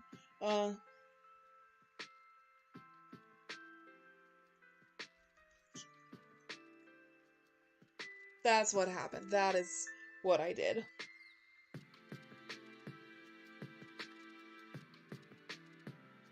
Go in and floosh, and floosh. Better. So much better.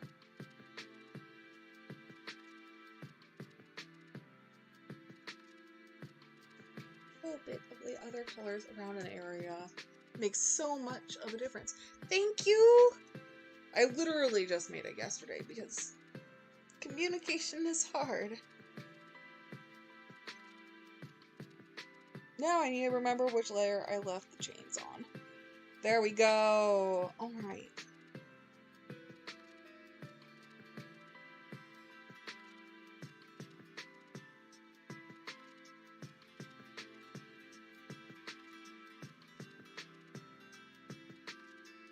Perfect is the enemy of good, and perfect is also therefore the enemy of done.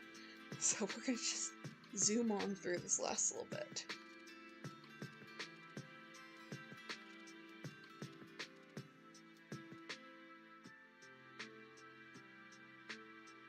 Because once we have the chains done, we're almost in the home stretch of this piece, and then I can work on one of the other two that I have sketches for today.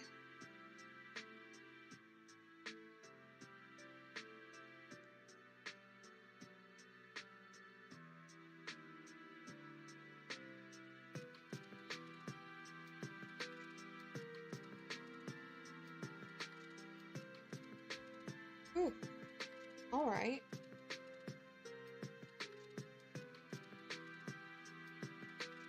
Perfect is the enemy of done. And done is the goal, because the faster I get done with one thing, the faster I can start something new and start working on a different idea. Just wish I took that mindset with the rest of my life.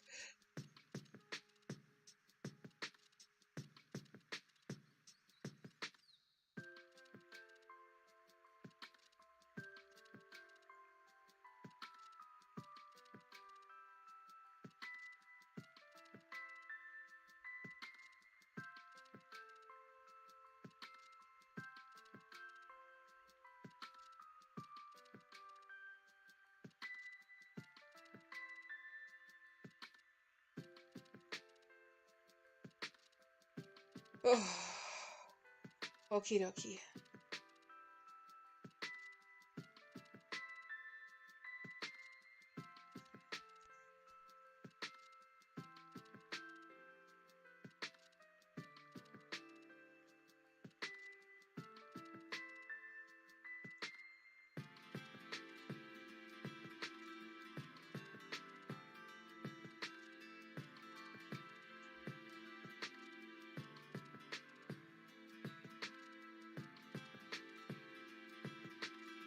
I'm not going to do as intense lighting on these chains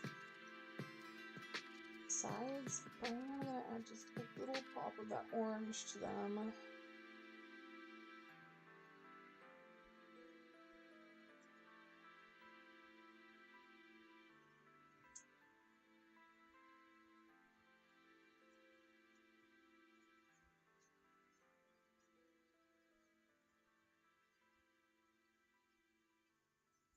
Then there are a few places I do need to do lighting, notably on the biggest of the loops because those are right in our focus. They're in our face. It's a thing that everyone's going to see and pay attention to.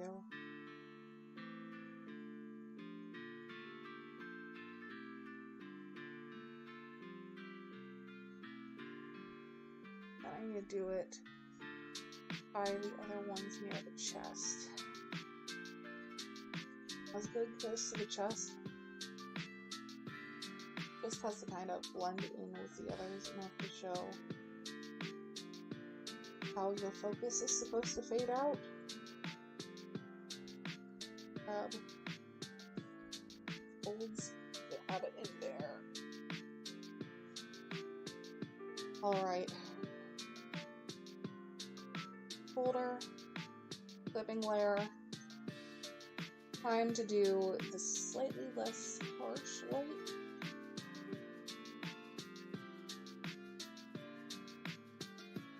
I'm gonna shine on everything around it.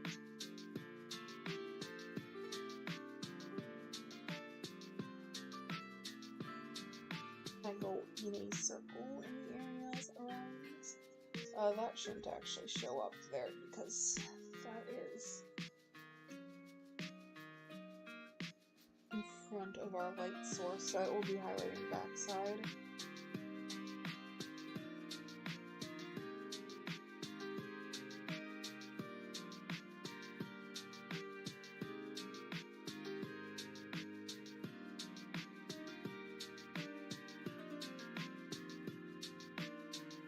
Go ahead and add just a little bit of yellow to places on the underside that we'd really like to highlight.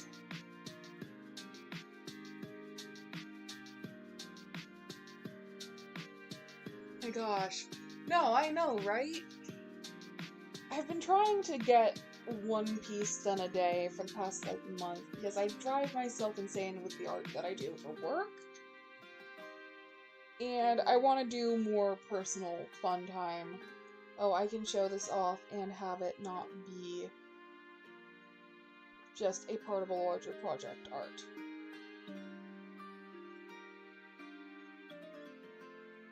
And if I spent as long as I'd like on every single one of these pieces, nothing would ever get done. Nothing would ever get done.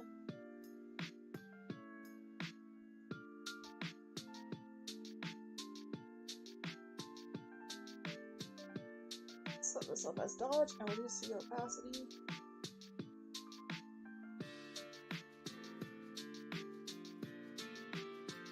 What? It's not going to show up super hard. I want a bit of it on the chin. That much even. Very much of this candlelight color on the chin, on the neck, because I didn't put much definition into this neck. And the face shape is already really weird because I want it to have that conical feeling for the top.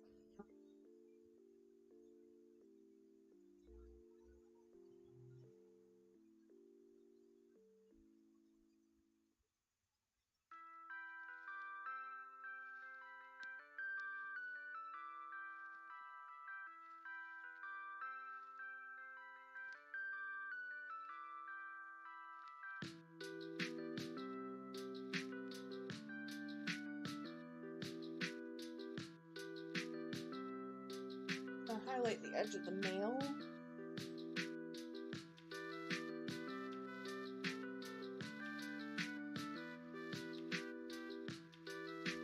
Now it's time for our color dodge layers in general.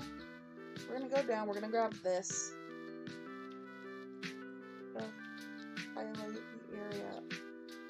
making this circle around the window where it's going to be the lightest. We're going to go in with a more orange color. And we're going to turn that opacity way down. Yeah, this is what my Ibis paint gallery has looked like for like the past month.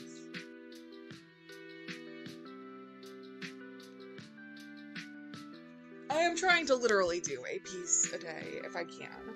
It's not every day, but I'm trying. It's not a healthy habit. But I looked at my output that wasn't like work art for the past year, and I was like, shoot, I have to add stuff to the personal collection. I've gotta get more stuff that's just for me out there.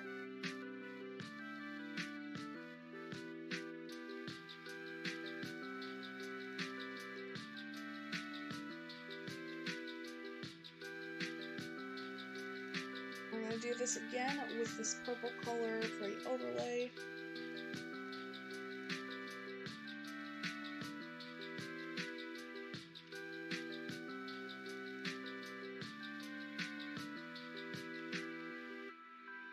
Perfect is the enemy of done, and done is... yeah! It's not healthy, but definitely is a good way to get a lot of ideas I actually have out onto paper. And then eventually I'll be able to fully go back and go whole ham back on the work stuff and just do a few fun pieces, not every day, more like maybe once a week, and take my time with them. But good is the enemy of... perfect is the enemy of good, and perfect is the enemy of done. Perfect is also the enemy of me doing anything with any of the ideas in my head. Which is great, this is way better than art block. I will take this over art block any day, oh my gosh. Being in a period where I don't currently have art block is great, it's wonderful. I'd honestly save some of the sketches for the next time I do have art block because I can just flesh them out and it's a super simple process to get them done.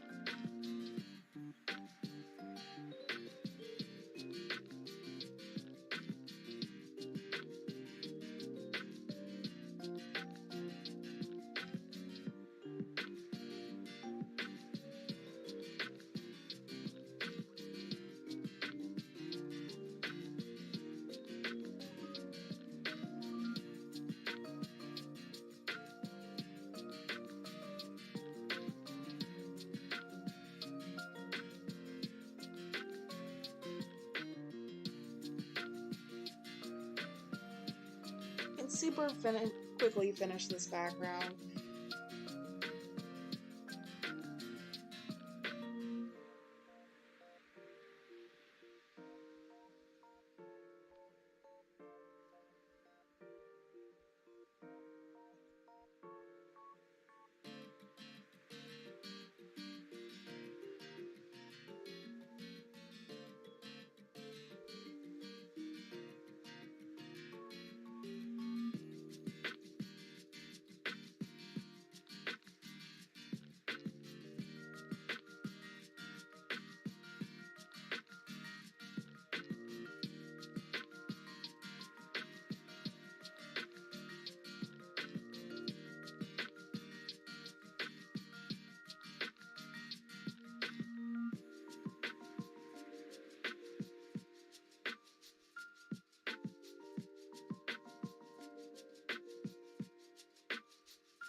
Okay, bones.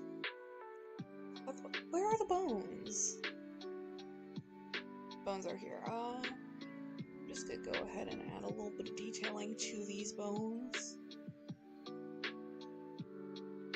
Because their flatness is kind of wigging me out.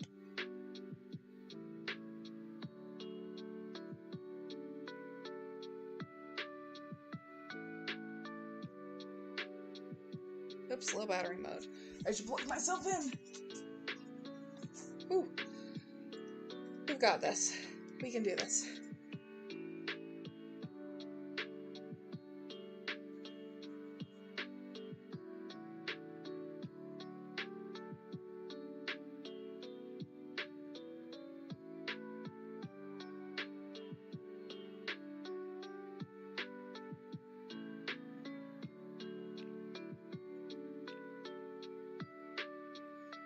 Thank you so much for popping in. I really appreciate it. It was lovely to meet you, and I really look forward to seeing your VTuber model. That's so exciting. Good luck on the debut.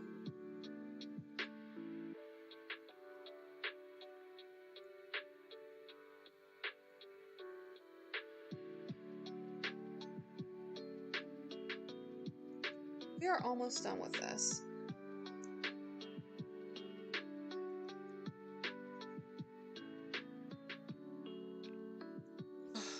Good luck. Have a good time out there in the wide world.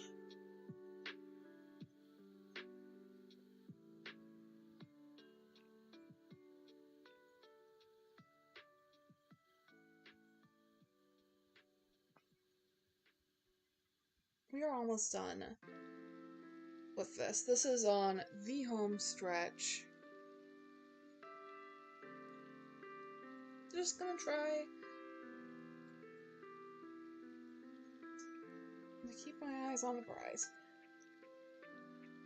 We're really just at the point where we're doing correction layers, just kind of normalizing what everything looks like.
Oh, okay, alrighty. I am liking how this looks a lot.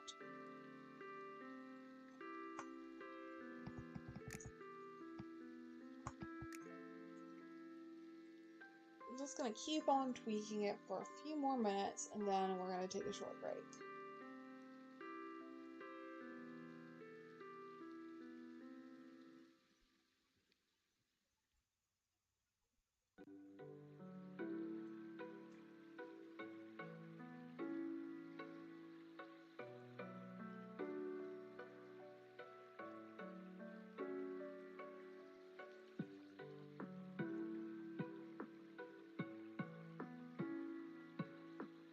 Have layer from canvas, blur, Gaussian blur. Now we just need to go ahead and start sculpting in where we want to be the most in focus.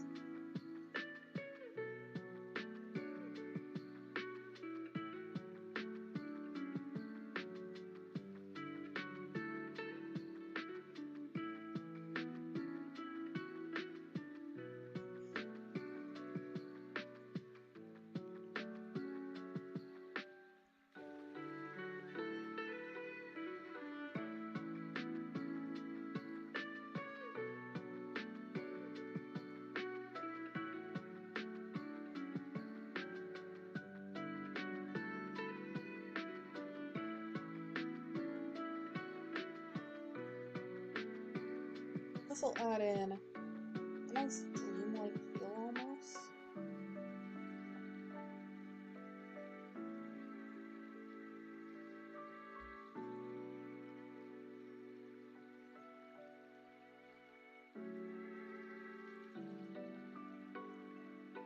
I have this be on like 21% opacity.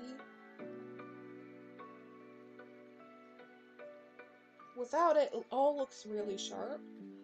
With it, you get kind of nice cloudiness in places.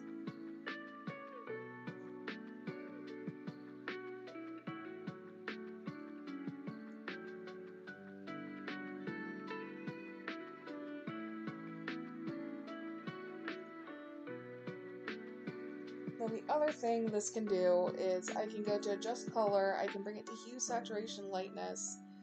I can just bring it down the saturation and the lightness a little bit.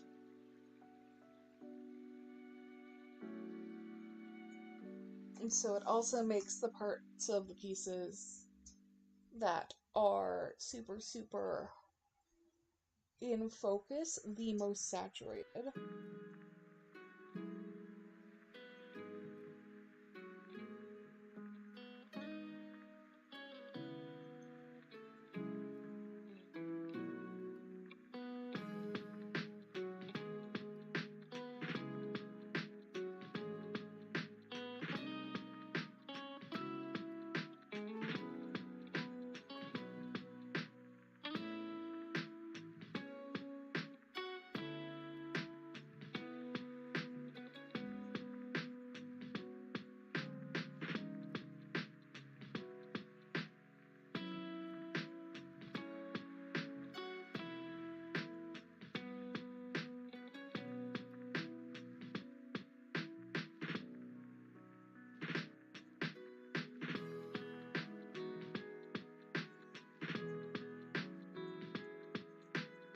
Okay, I'm kind of loving what this looks like.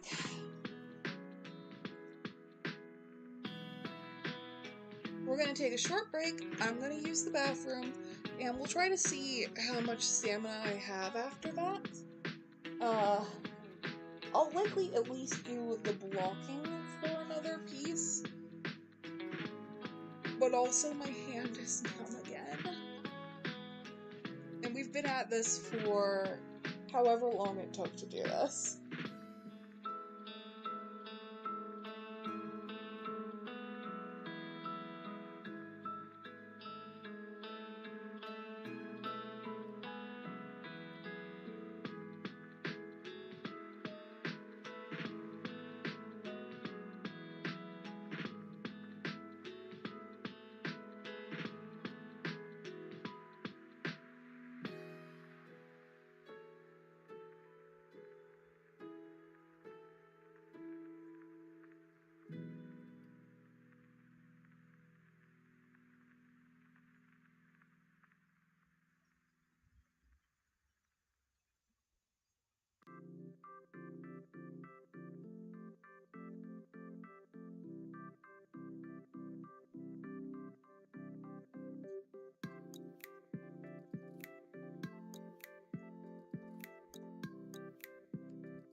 I'm gonna mute myself and you guys can see the rest of this because this is really far behind. I'm gonna use the bathroom as well.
Sorry about that. Obi-Wan is a very, very needy little guy sometimes. We're gonna switch back to the full art page. This is what the final piece looks like. Look at that.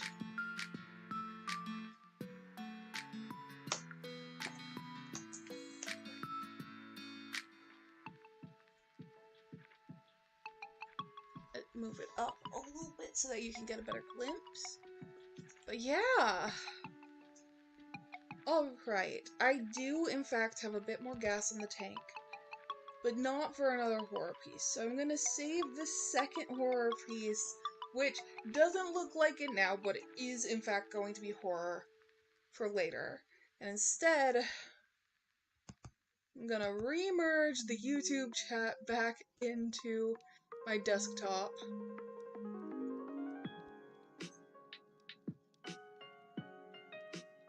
Let's kinda get ready. Ready for all this. We're gonna at least do the blocking on this piece. I'm gonna message my friends to make sure they do not disturb.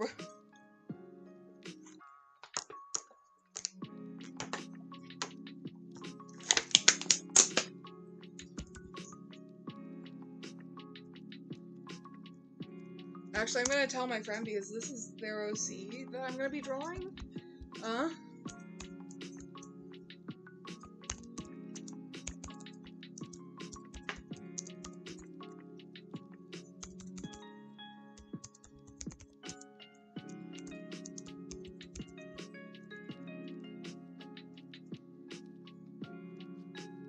I'm gonna tell my buddy, my friends, that I am in fact drawing their OC.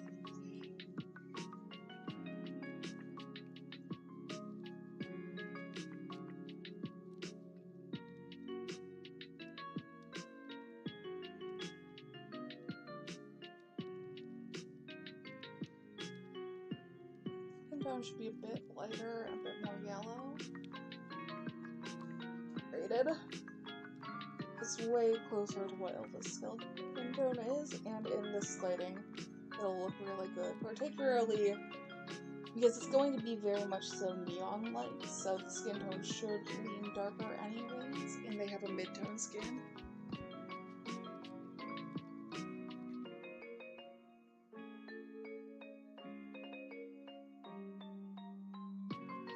I'm also going to switch back to the cookie clicker layout in a hot second.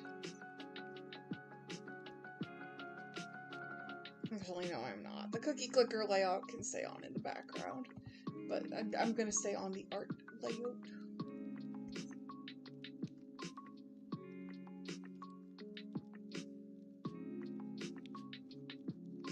I'm going to keep Wondershare Mirror go up.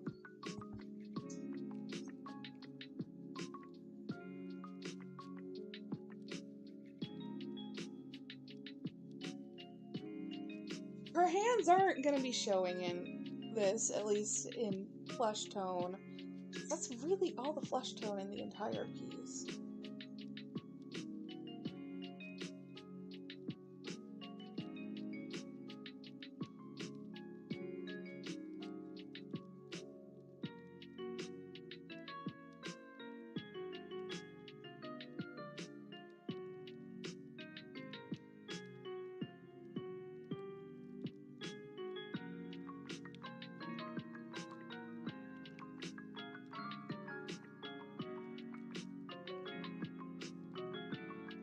This is again the Carol, Chris, Ivan problem, where one sibling has a different hair texture than their others, and I happen to pick the one to draw with hair texture I don't love drawing. I could always redesign Elva with Matt to give Elva a curlier hair texture, but Fran has Italian hair texture. Fran is the only... Well, actually, Fran goes between different hair textures in their life. Elva reasonably could have a curlier hair texture, but she's also the only one of her siblings with a non-curly hair texture. And that gives her visual contrast in comparison to the others. Will have this floofy hair, this floofy, very lightweight, very bouncy curls, and it reflects her personality to give her this straighter hair texture. But I don't love drawing straight hair. Straight hair is kind of the worst to draw.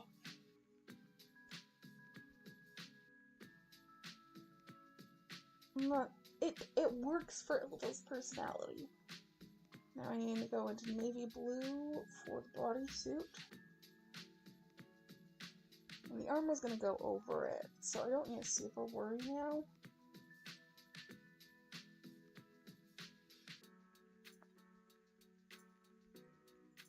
I can just do the entire body in this blue. Oh yeah, Luca does have straight hair. You're right, I forgot about Luca. I forgot about Luca's existence. Oh god.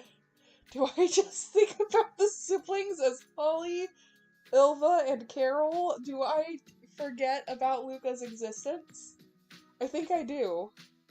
None of the parents have straight hair. It doesn't make sense for Ilva and Luca reasonably to have straight hair, but it works. It's their personality.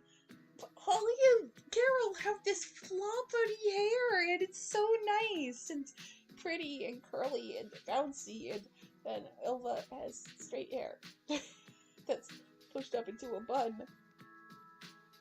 She does have a nice pudgy tummy, though.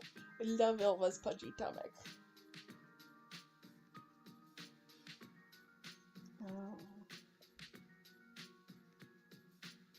I'm gonna actually legitimately lighten this line art. So Matt, you know Tron? You know how we regularly, at least like twice a year, talk about Tron? I had Tron thoughts last night as I was lying in pain with my ear, which has gotten worse, by the way, and I'm now being bugged to go to the urgent care. But it's gonna clear up in a few days. Just need to be patient. But I had Tron thoughts again. I had the Tron thoughts. And now I can't stop with the Tron thoughts. So we're going with the Tron drawing. I did a horror drawing earlier. I have a horror drawing of Nate in the back that I can do tomorrow, probably.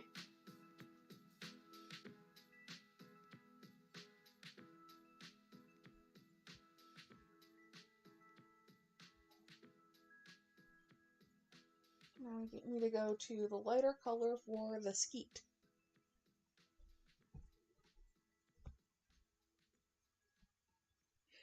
Honestly, you know what? That's so fair. I always thought that she kind of did a bun because Noelle also has a similar issue where she has these nice waves, but she keeps it in a bun. And that drives me nuts because when I draw it with it down, it's so nice, and it's got these pretty waves. It looks especially great with Fran next to her because Fran has those really tight curls. They're so pretty together. Women. I sounded like my younger sibling for a second there. I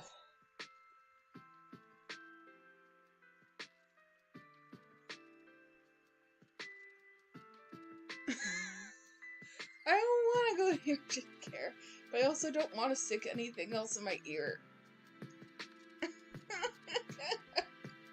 do it. Fine, I'll suck it up and do it.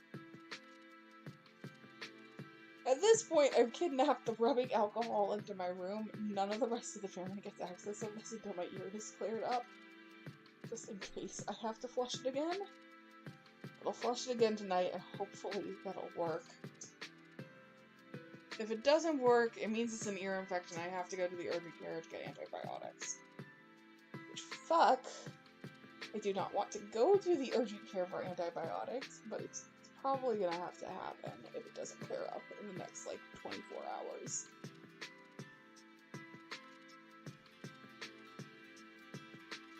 I don't want to go to the urgent care.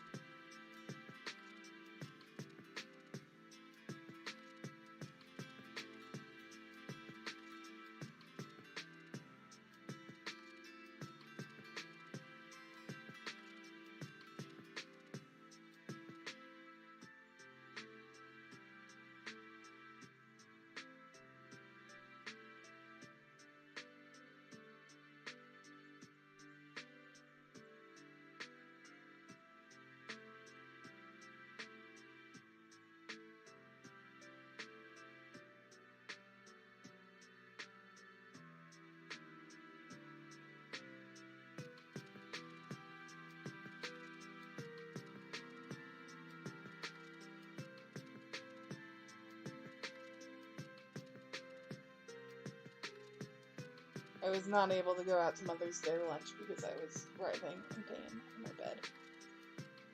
It's not great. It's not good.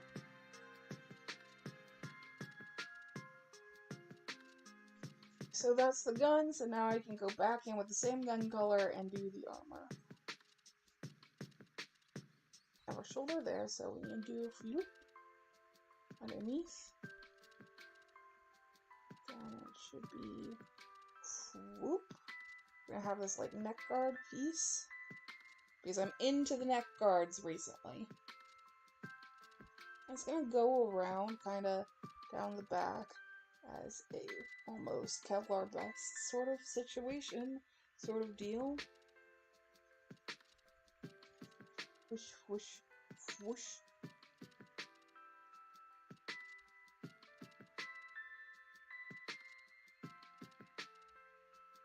And then I need to repeat the same thing with the knee pads.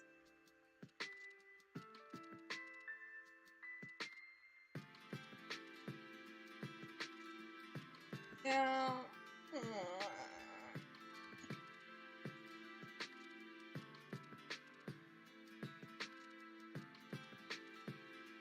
Yeah.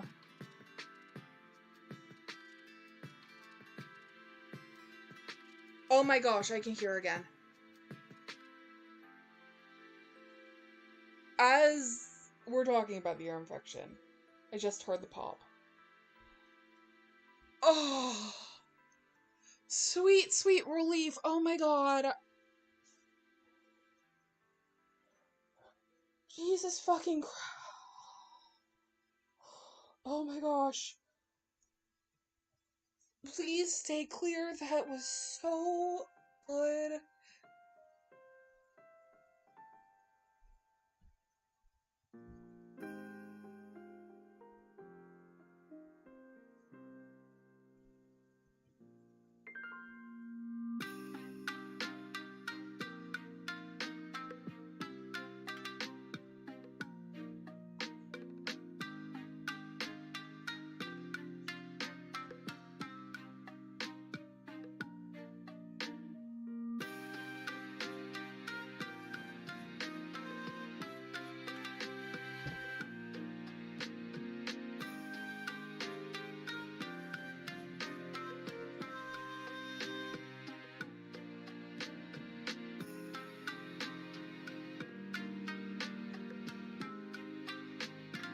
I know you do.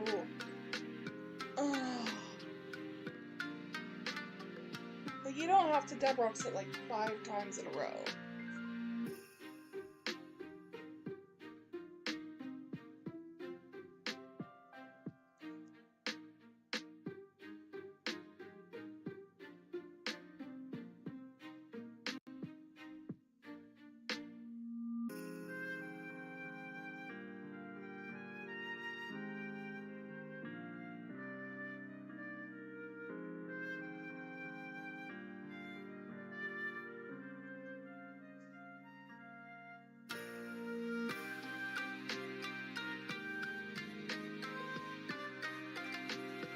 Okay, let's go ahead and we're gonna do the underside of the hair, which is really just the parts behind the head.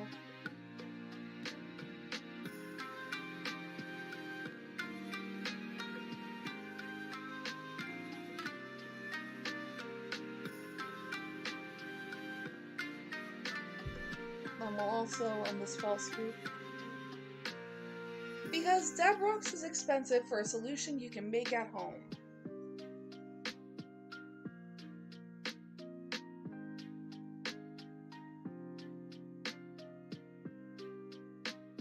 If you read the back of the Debrox, it says exactly what's in it. You know exactly the ratio of what's in it. The Debrox comes with its own Debrox recipe.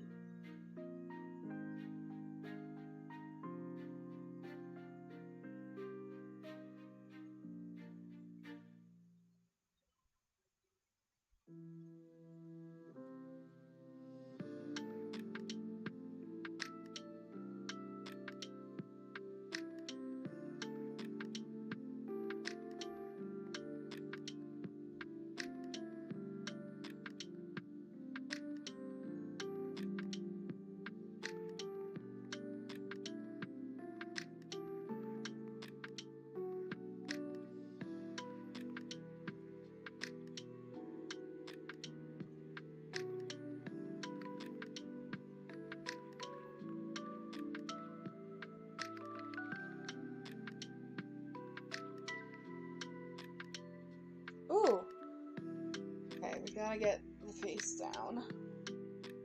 Thankfully, this is less difficult than the last one.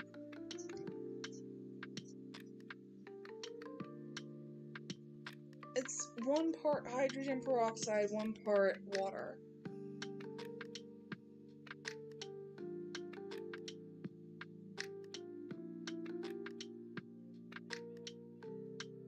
I'll follow up with 1 part water, 1 part rubbing alcohol in order to finish out and clear out.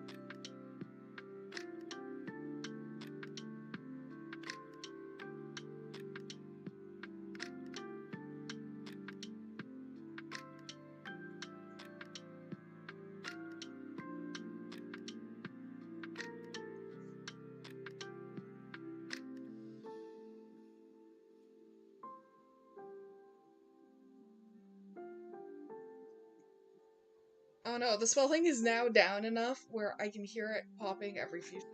That is... It went from very, very good to, oh my gosh, in just a few seconds.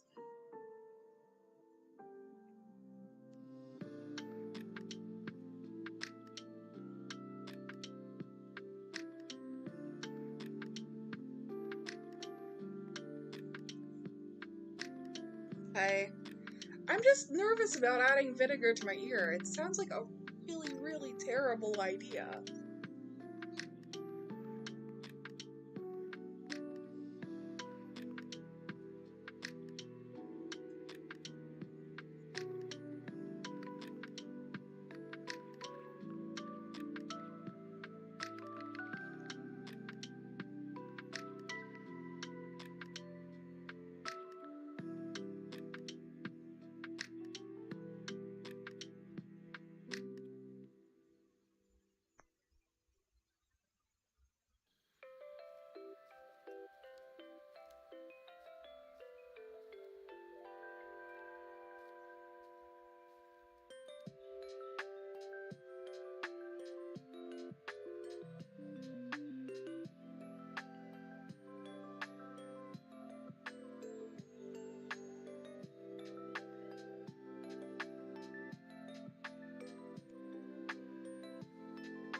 Okay, I fucking hate getting swimmer's ear. Swimmer's ear is the worst.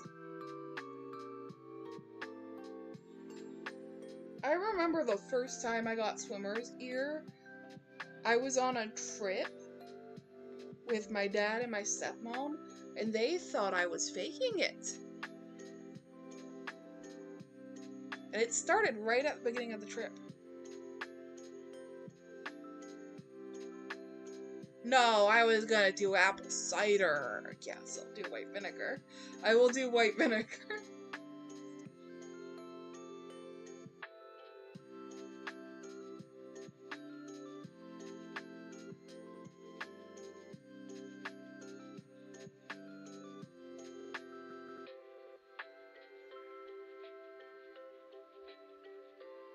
Way too big.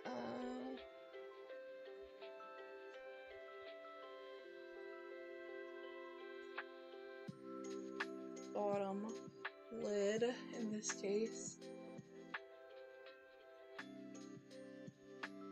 Should be a bit more forward. No. Maybe a bit more back. Yep, that's it. That's the one.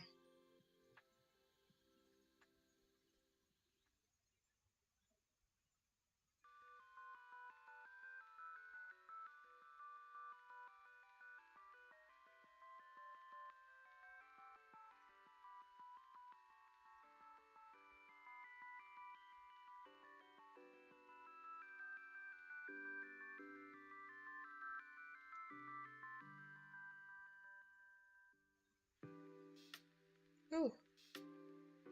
Okay. We doing good. We vibing. I don't think I'm gonna finish this today because I've already gone for 2.5 hours. Probably longer. I can't tell. How long have I been live? OBS. Almost 3 hours. But you know what? We're gonna keep at it.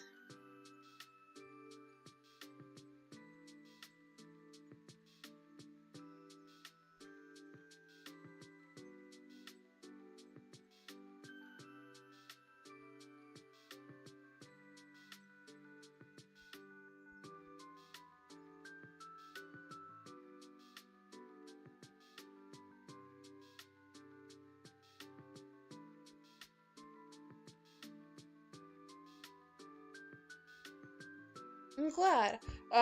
This is what I'll show you what the last one looked like, because you saw that one. You saw that one. It's here. This is what the last one looked like. I'm really happy with how that last one turned out. I think it's pretty good. It's pretty fun. It's definitely a vibe.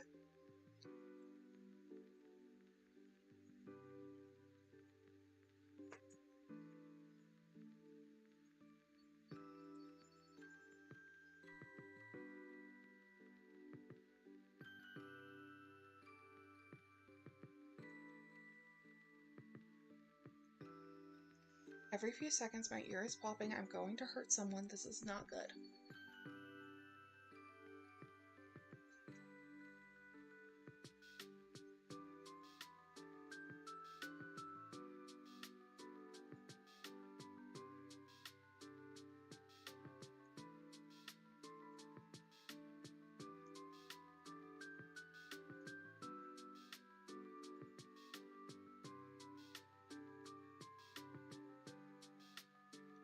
I don't know. Listen. I actually like the taste of the apple cider vinegar. I think that the apple cider vinegar is a little bit yummy. It kind of appeals to my sense of taste. But it's also a lot of hootenanny, so you know what? It's fine. Let the wine moms have their ACV, and we can have our non-ACV vinegars.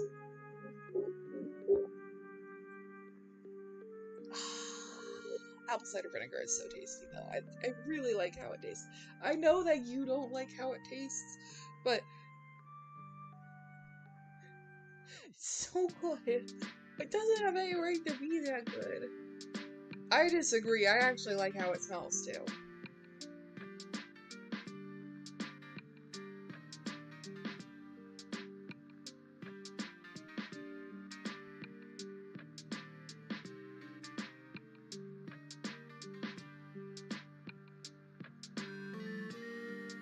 Ooh.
Okay, but any vinegar is a war crime if you boil it. You know this. I know this. We all know that. Well, not all of us know this.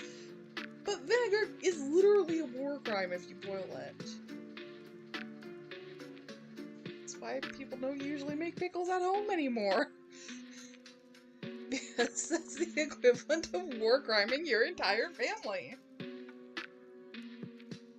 Kids, don't war crime your entire family. Just buy your pickles at the store. Says a person who enjoys actually pickling things.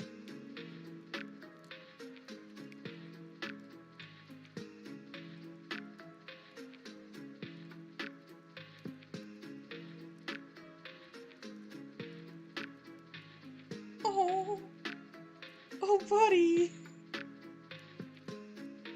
Yeah, no, you would have known. I'm so sorry. That's a horrible way to introduce yourself to ACB.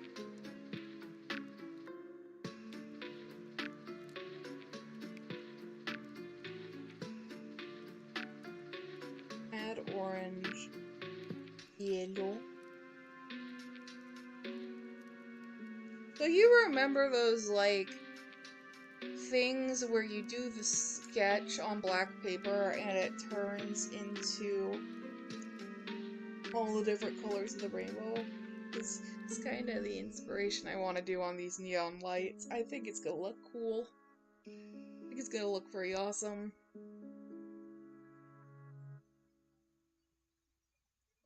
It's Elva in the shell.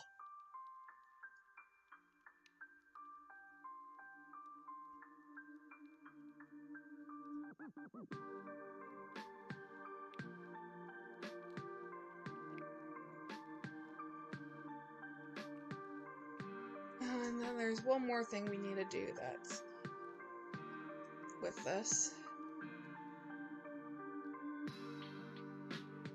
Ooh! No! Not the I can't believe it's not butter! I love the we both love the I can't believe it's not butter. Oh, I'm so sorry, that blows.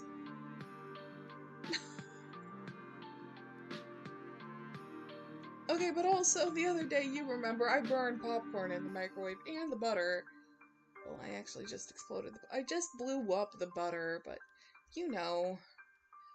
It's weirdly easy to fuck up with butter. And I can't believe it's not butter. Ooh, I do love I can't believe it's not butter.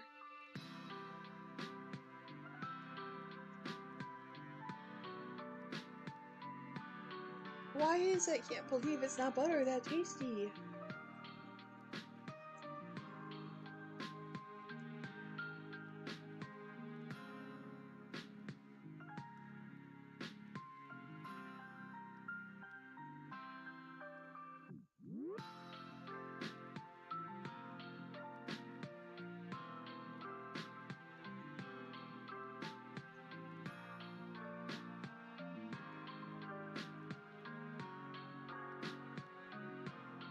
I'm glad.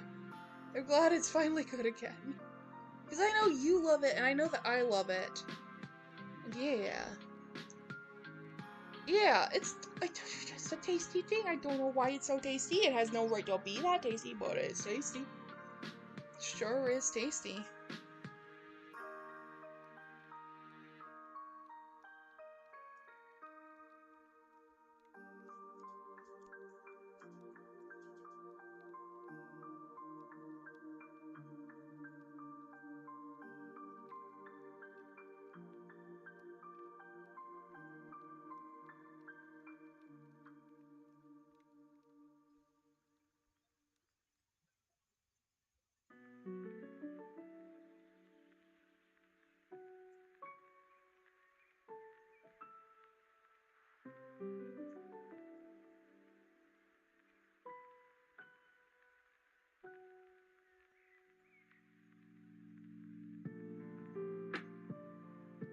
Butter.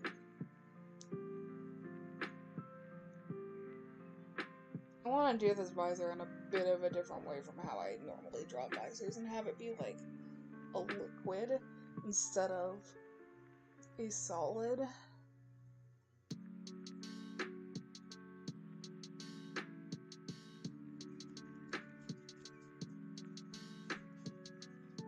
Because we're fucking with light this time, boys. Get on in. Silva looks so cute.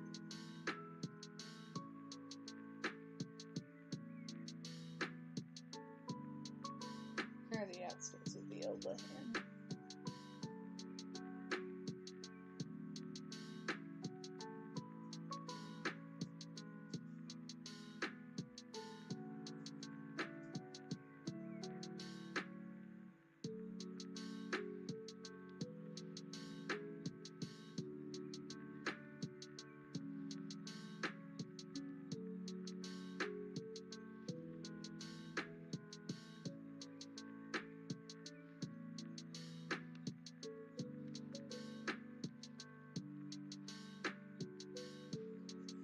Yeah, and then the background's gonna be really dark.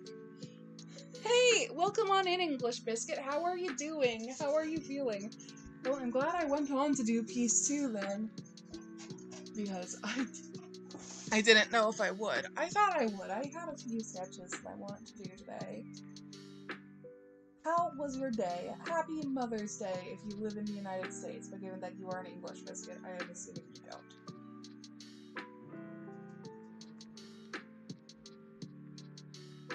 Dude, I know, right? I haven't... Here's the thing, I've never drawn the Rainbow Quartz weaponry from our setting, and I had 3 ideas that I sketched down last night. 2 of them were monster stuff, and then there was just Ilva. I just drew Ilva.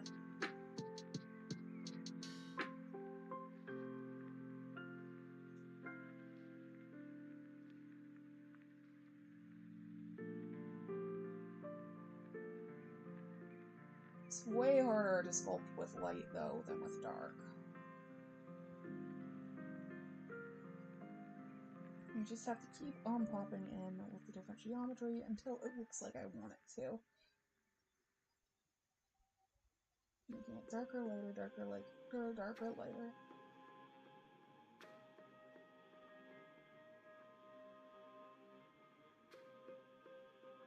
Okay, we're cooking.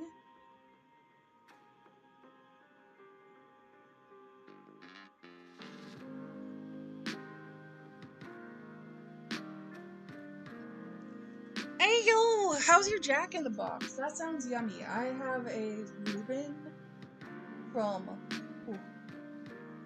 a place that my family really likes. I used to really like, but they've been eating it every week, and so now I'm very, very sick of it. It's a good Reuben. What did you get from Jack in the Box? Feel free to unpack your lunch and just kind of get ready to vibe.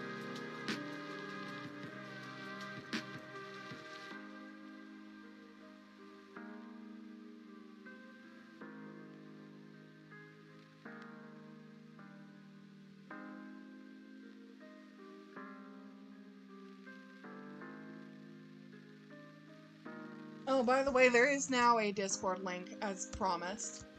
As per promised, I have made a Discord.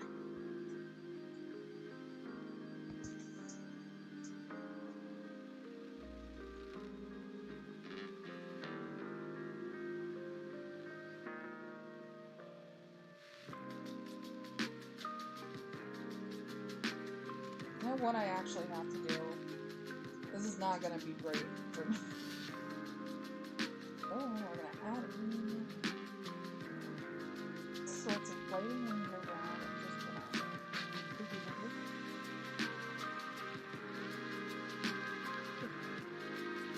gonna work from a constructed midtown out. That's gonna be easier for me.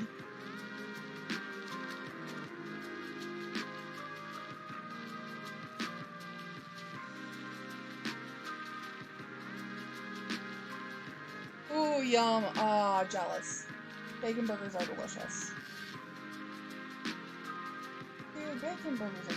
Bacon in general was great. Let's talk about bacon. I understand that the hyperfixation on bacon during the 2000s and early 2010s wasn't just hipster nonsense, it was actually a marketing campaign by the pork industry in order to be able to sell more bacon. But bacon is really fucking good, okay? It's great. It's tasty. I understand that we all kind of cringe at it now, but bacon is genuinely good.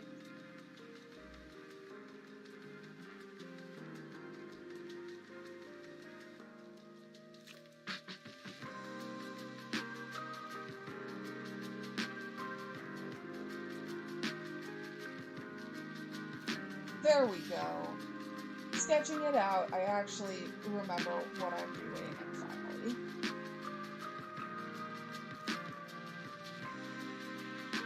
Sometimes you just gotta take a different approach to the thing. Gonna go back down into those nice darks again soon.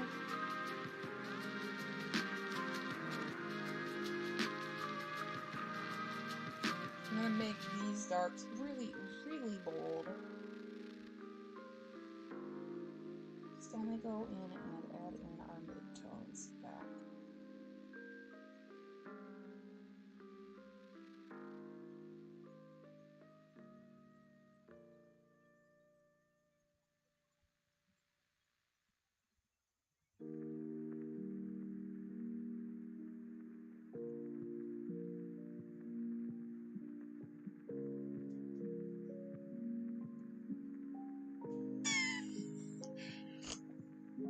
Yeah! Yeehaw! We're gonna all die of dysentery. Hooray!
And suddenly this is an acceptable hand again.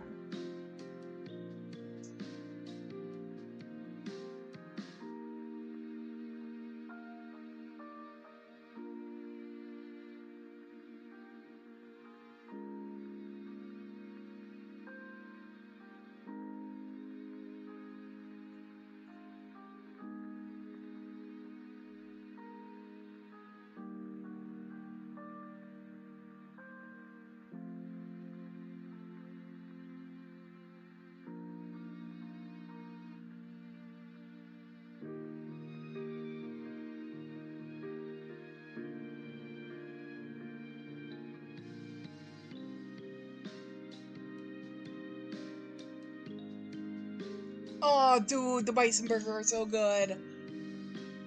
Okay, I'm so glad that we have, like, bison farms, and that's now a thing that we can get, because buffalo burgers are great. They're just good. Buffalo meat is really tasty. I can't believe that's almost a thing that we didn't have in this life, because, wow. I wonder what other extinct species taste as good as buffalo, because buffalo tastes pretty fucking great.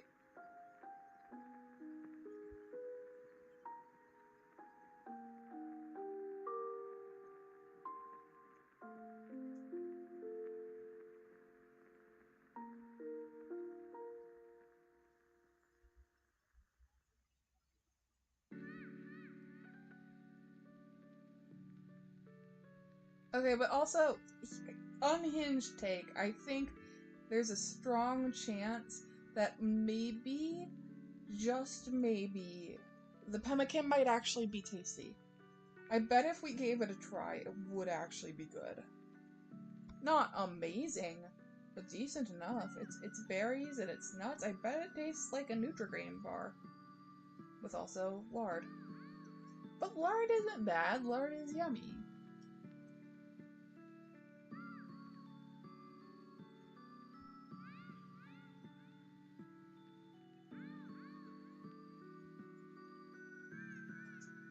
I love how I'm trying to justify eating the pemmican. Everyone had... Okay, but all the Victorian novels have great things to say about turtle, and we're never gonna get to try the turtle.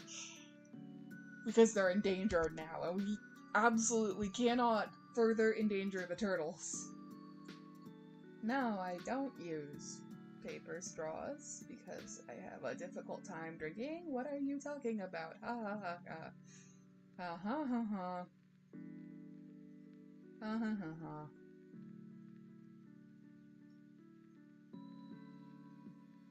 I'm not bad for the environment. You're bad for the environment. Your mom is bad for the environment.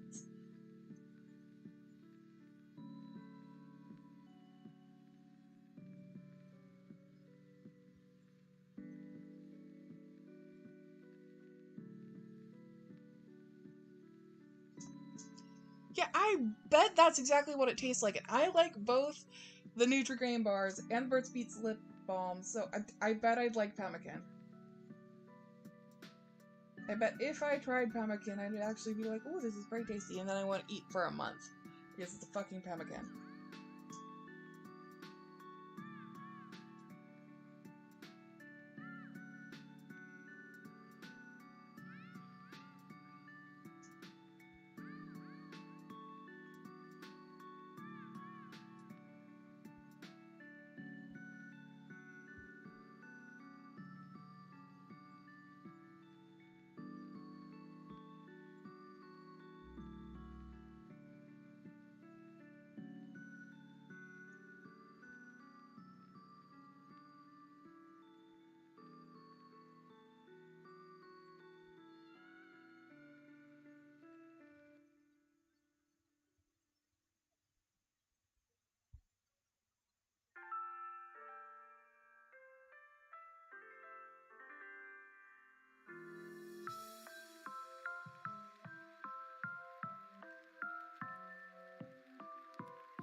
Snake is tasty. No, I'm gonna say this, and it's not gonna have any context, but snake tastes like alligator, and alligator kind of tastes like chicken. There's that bowling alley by where I live that actually has both snake and alligator. I can't go there often because it's sensory overload. Ooh.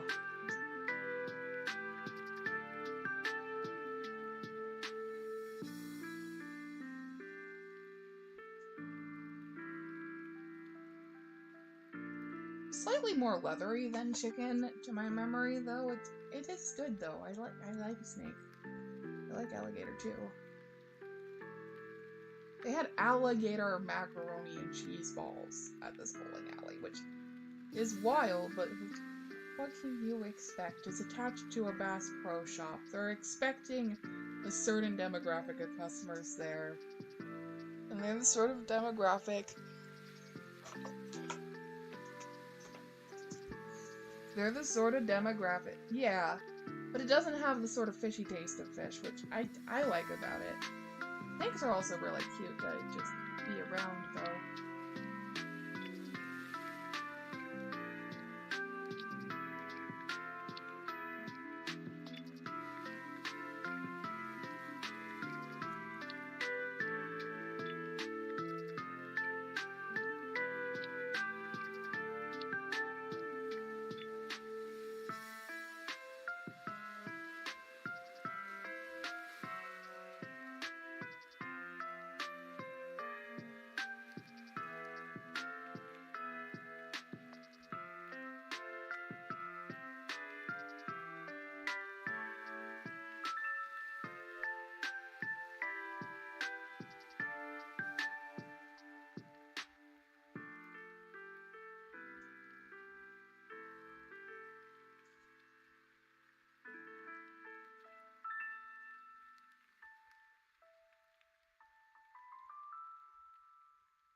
Time for thigh!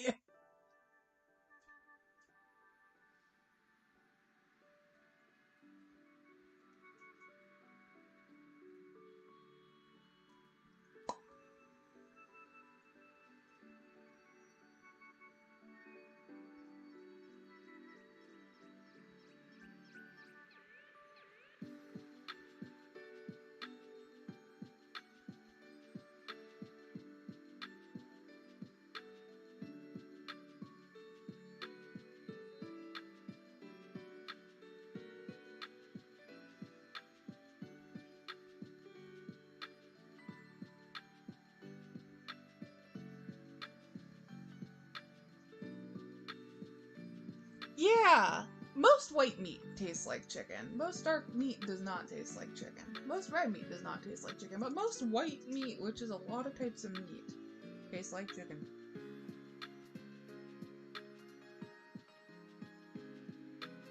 It doesn't taste like turkey, which you should take as an endorsement from me because I don't like turkey. I think turkey is really gross.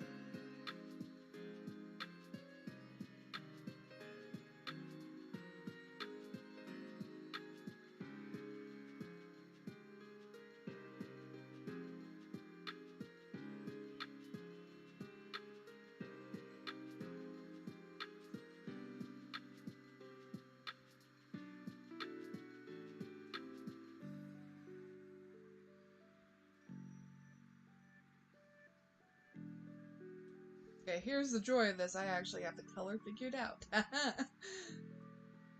can go ahead and whoosh, whoosh, whoosh.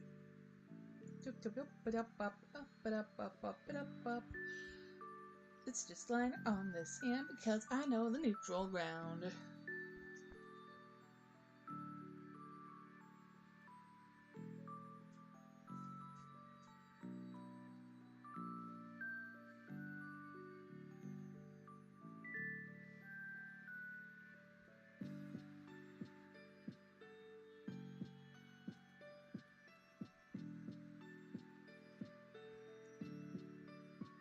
I'm trying to wait to see how long it has to be before I tell the pie eating contest story. There are some stories about my life I just need to hold on to for the right moment. Because this would be a good moment to tell it. Ooh. I like to go fruit picking a lot, though. It's a good family-friendly activity that you can do in the spring and summer and even early fall months. Fun for the whole family, good way to bond. Location that's neutral and far away from society, where if someone gets too out of hand, you can just leave them there. By someone, I mean me. By out of hand, I want to go home.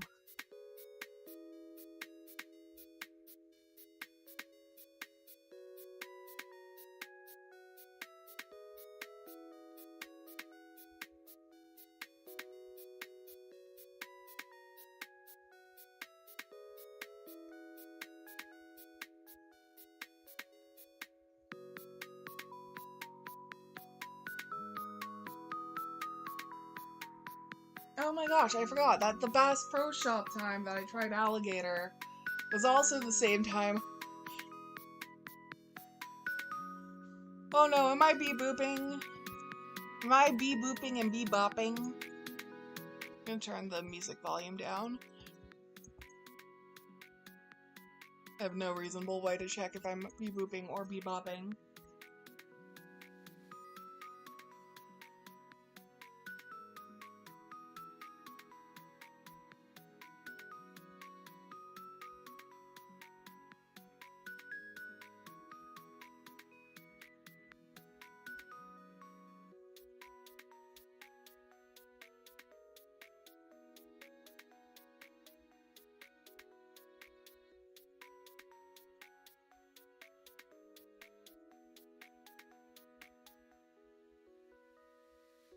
I'm glad. Okay, that's good.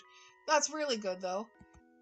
You remember that one time I got so angry and into such a big fight with my dad, I forget over what, that we ended up getting in a scuffle over my phone, and I chucked it, like, a decent distance over a wired fence into a construction site. R.I.P. the Motorola G.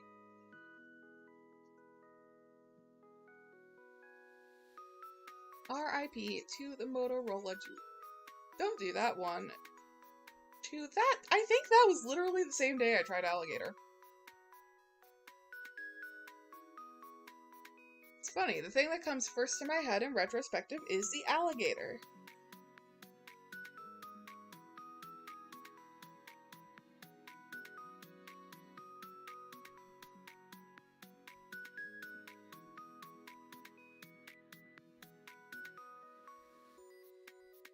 Oh, I can hear the sounds of Opie moving down the stairs.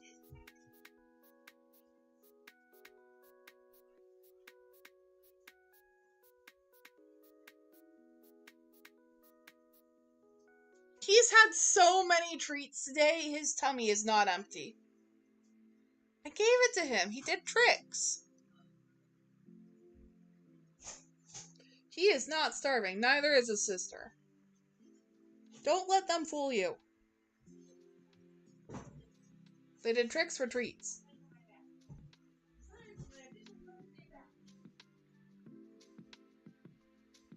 Oh, you're going to give him a bath? We could give him a bath. It's not too late to give him a bath.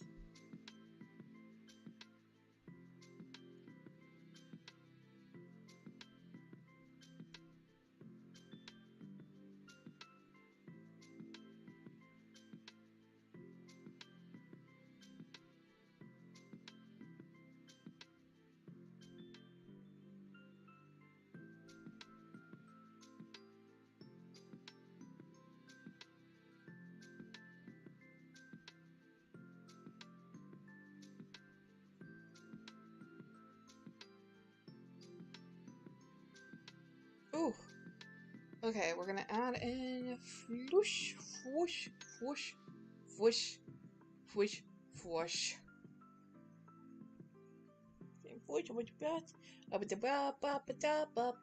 Making noises while I cover the parts I need and then grabbing the lighter color from the gun.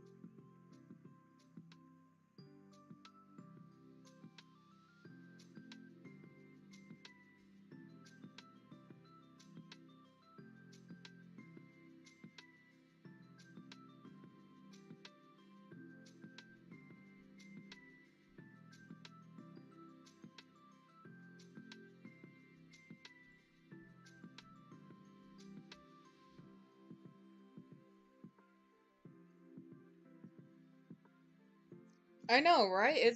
We're gonna get a chrome dome. Maybe not a dome. The dome is the one part that's not chrome, but... Listen, I'm allowed to have my cyberpunk Tron-esque fantasies of what the fashion could look like.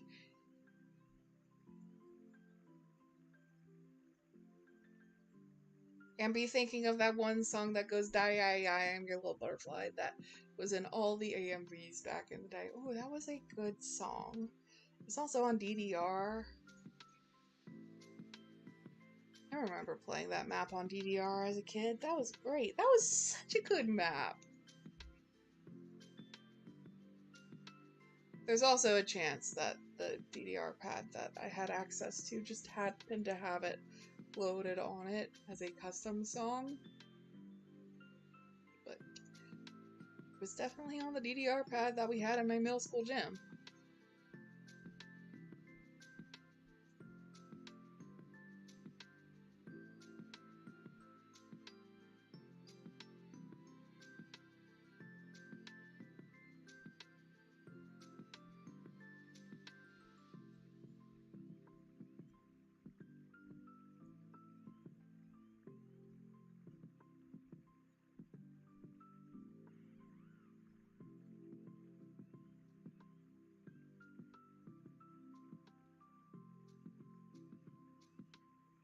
We bring in the colors from the surrounding lights onto the armor.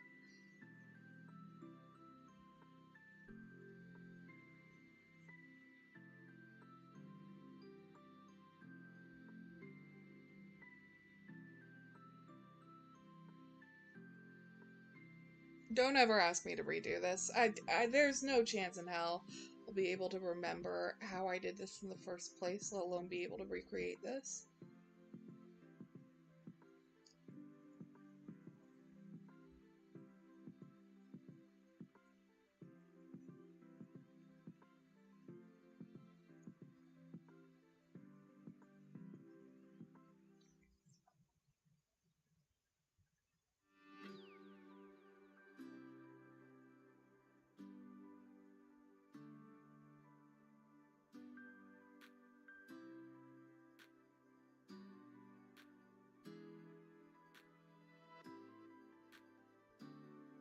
Time to do the rest of the baseline stuff.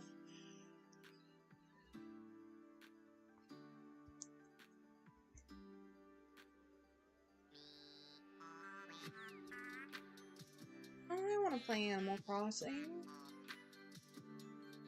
I could start a new Leaf save file soon. I bet that would be fun to replay New Leaf. I miss New Leaf. New Leaf was a great game.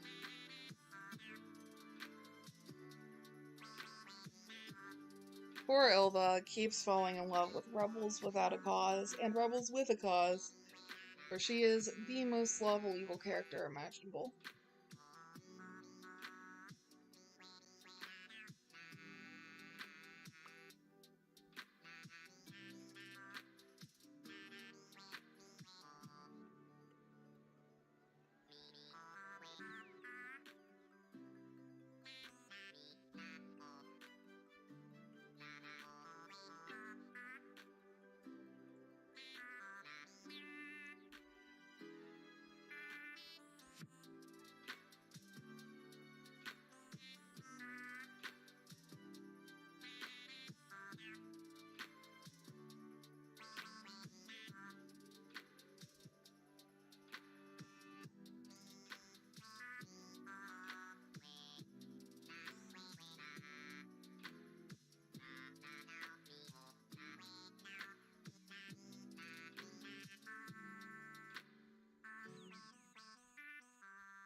Grab the color from the bodysuit, introduce it into the darks of the skin. Keep consistency.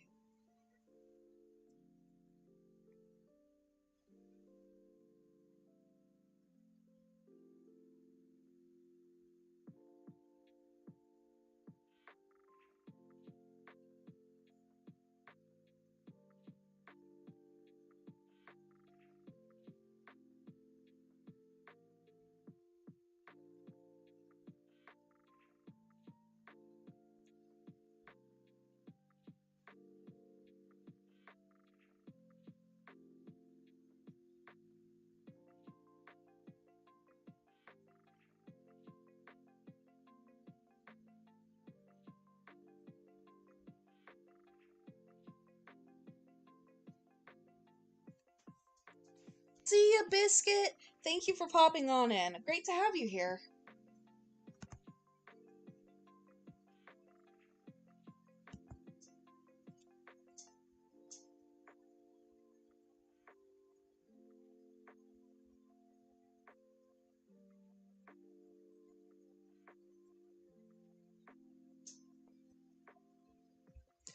It is! It really is! And Ilva definitely embodies that trope in its fullest.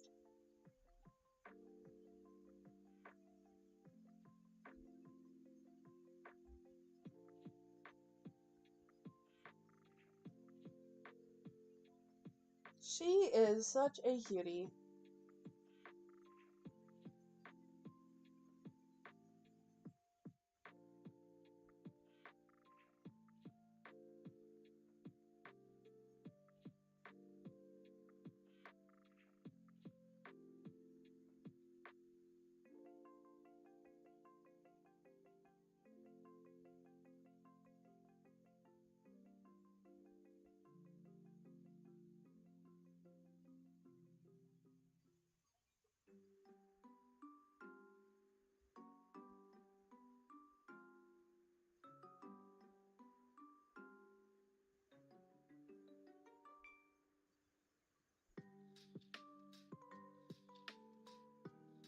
Oh, alright.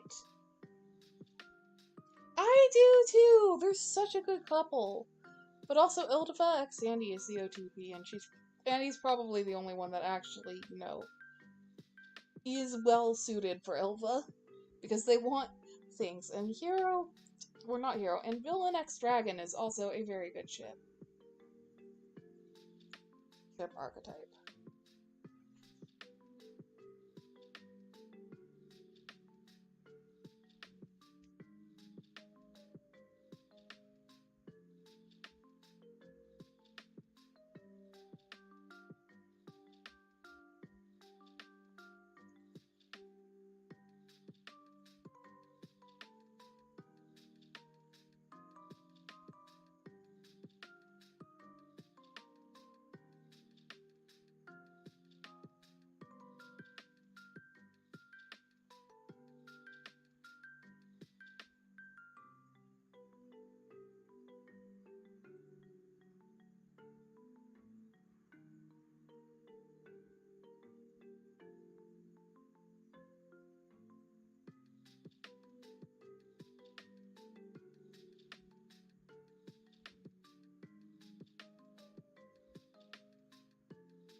Okay, this is starting to turn out good.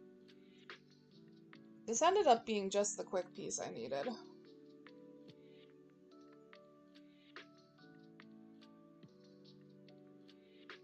Do you feel like anything later, buddy? I'm seeking attention. This is attention-seeking behavior. Maybe not voice chat-seeking behavior, but definitely attention-seeking.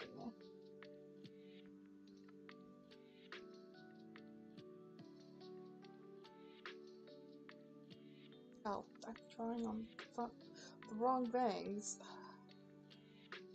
It's fine. It's okay.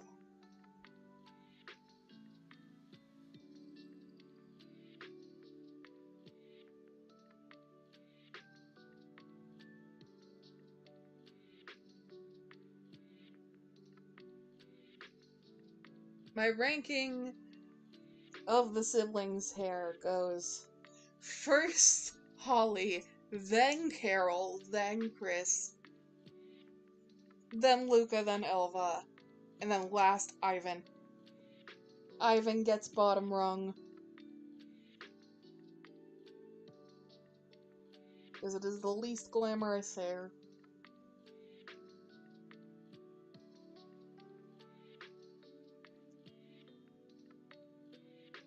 Ooh. But you know what? Elva's hair does work for her.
Oh my gosh, that is such a mood. You are so fine. Hi.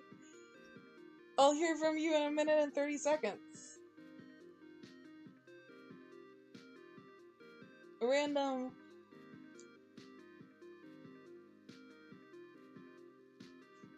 This color. The bottom of these bangs because it should be reflecting the bubbly.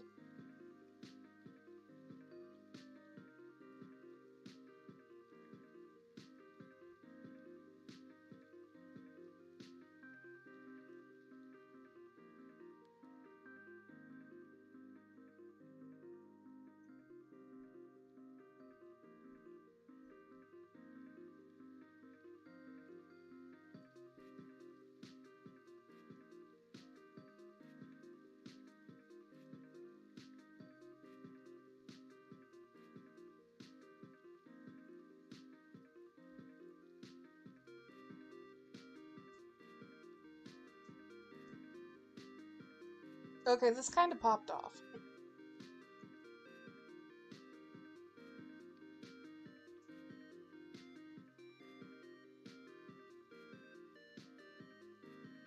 Bottom of the sheath, top of the sheath, sides of the sheath, make it look like a disc. Interior sheath.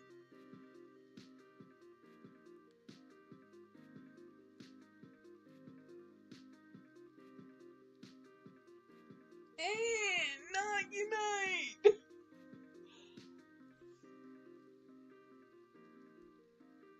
Yes, we can play Baldur's Gate. The longer we procrastinate on finishing Baldur's Gate, the longer Karlach stays alive, and I wish nothing but the best for Karlach. I am very invested in Karlach's happiness, and her happiness involves living.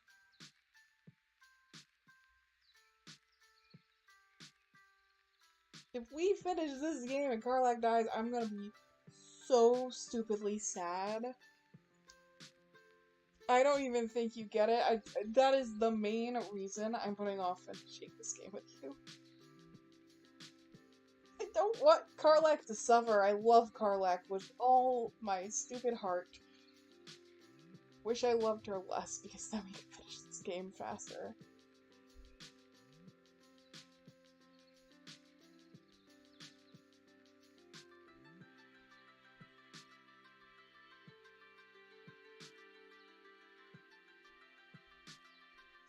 Gotta save Karlak. She's gotta find a good ending for her. I don't care about the others. I do care about the others. But I mostly care about Karlak.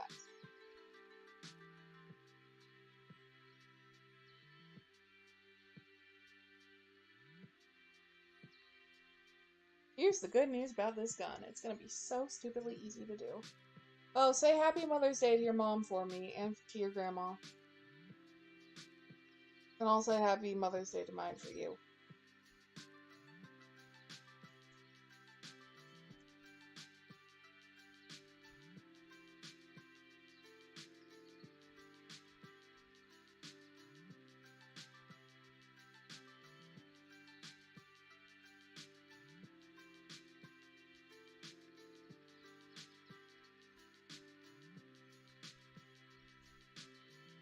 I don't want Karlak to be in pain. I also wish death in a D&D sense, but I also wish death in a I'd like to complete my Monster Slayer goals sense.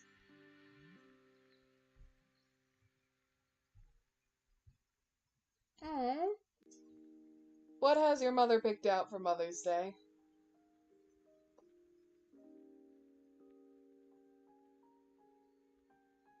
I made Mom a painting of one.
I can get why she doesn't want to get Grandma underwear.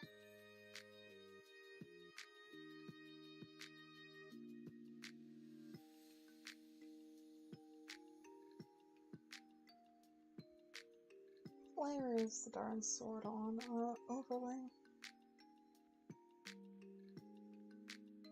Here we go.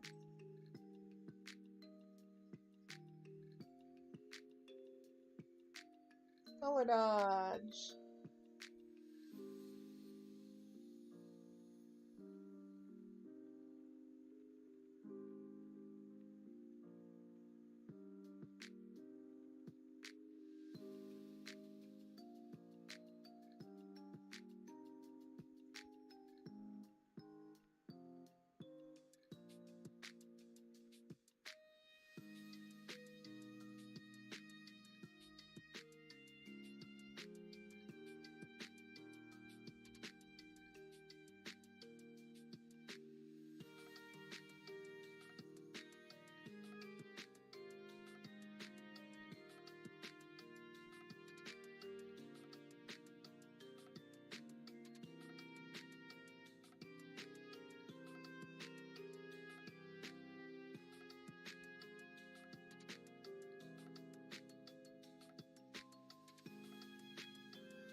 Yes, we do.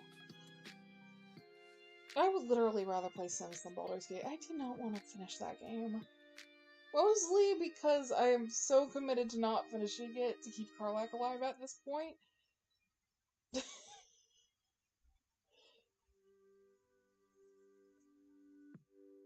Which, you can't say I'm being insane because the other day and Celeste fucked up on Monster Prom under my guidance, so yeah. To be fair, that was the only option that gave stamina, and you were gonna die that turn. I just didn't realize how low you were on money as well. Sorry for killing you in Monster Prom.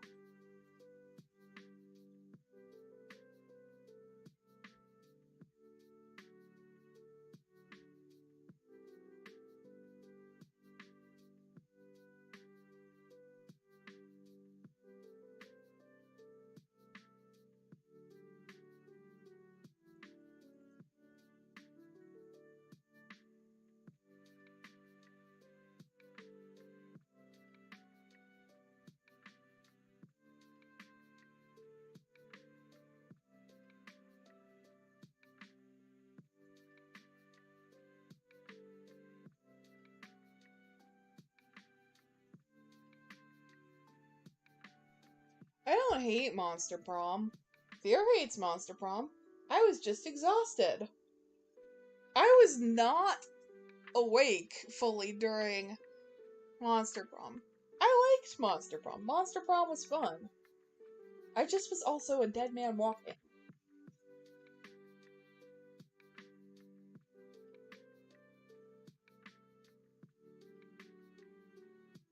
I also just don't love party games in general as a genre.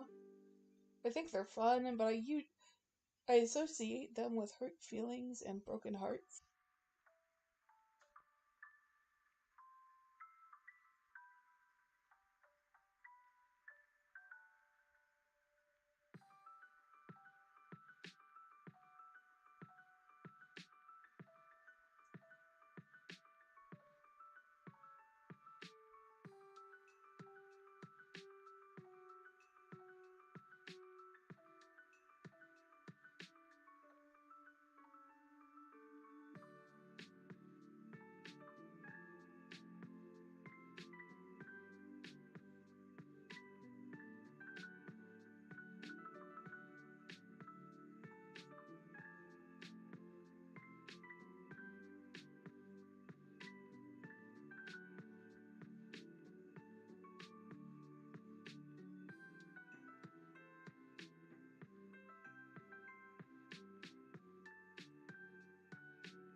I know.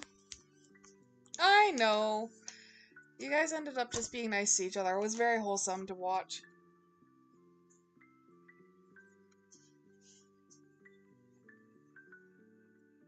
I miss the snake boyfriends. The snake boyfriends are great. And Noodle.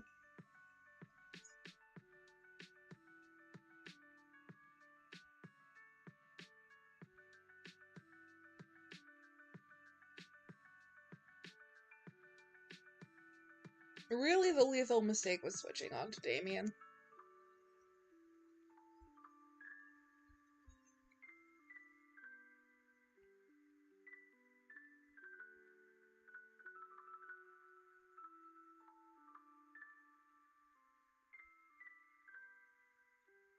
Snake boyfriend!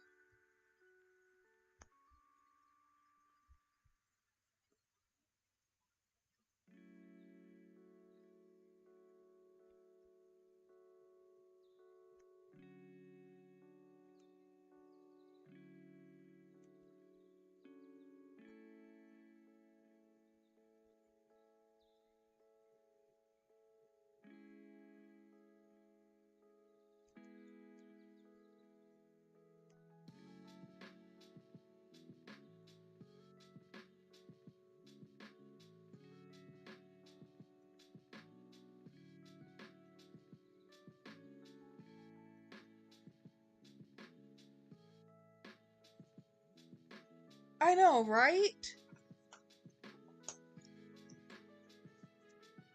And you guys had a lot of stamina going into that round. It just absolutely killed it. Instead of doing a mesh, I should just rotate it, and then I'll use the liquefy tool to fix it.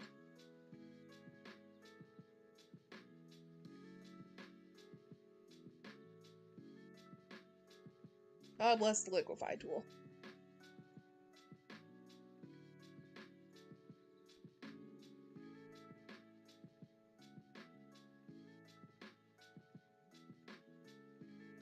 Ooh.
I can hear distressed sound noises from directly below me.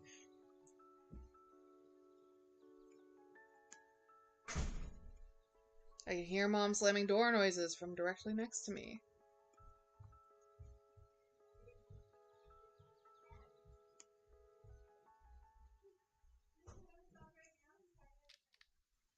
Oh my gosh! Obi is under Cell's bed.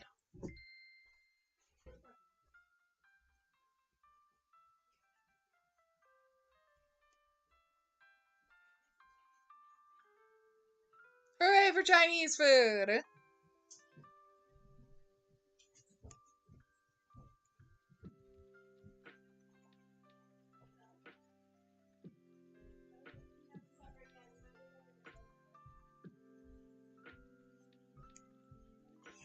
Whose sock did Obi kidnap? It's probably Cell's sock, but it is. It's just also not my genre. I'm glad that they exist. It's great to have something that's not competitive. Because I think competition is the devil. Yeah, monster under the bed. Obi-Wan Kenobi is under the bed with a sock. Apparently, according to the screaming from the next room over.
I love mechanical environments.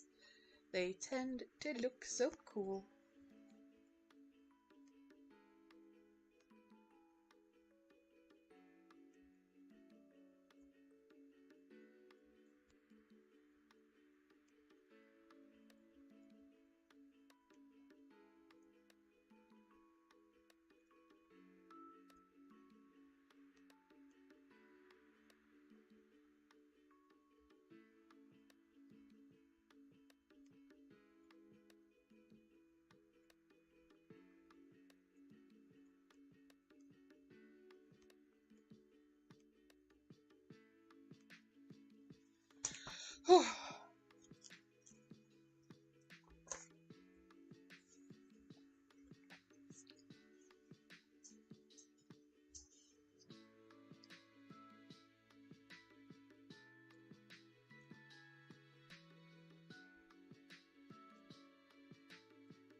Allowing Ilva to sci-fi is a rare treat.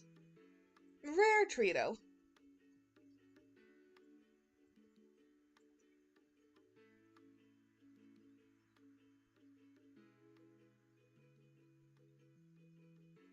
I was originally going to do such a dark background, and then it became such a light and bright and fun background.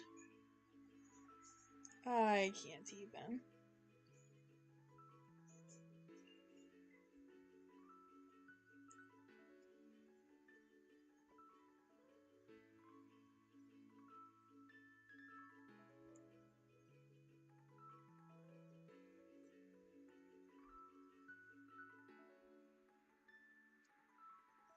You know what we're going to do? We're going to add a pale purple overlay to everything in order to kind of unify the colors.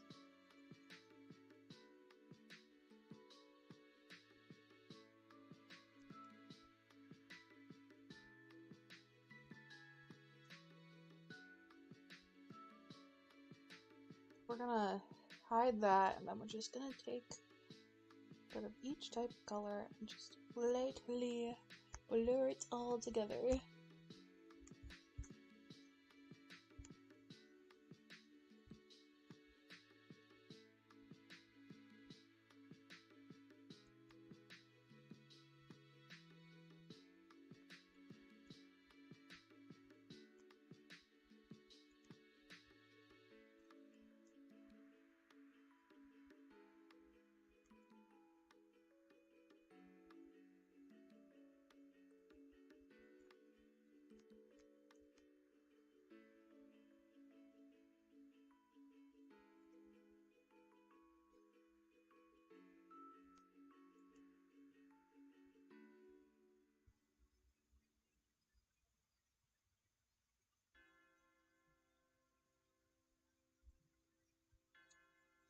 Use saturation and lightness. We don't need to shift the hue at all. So I can stay. Oh, wow, thank you. Shift the saturation down.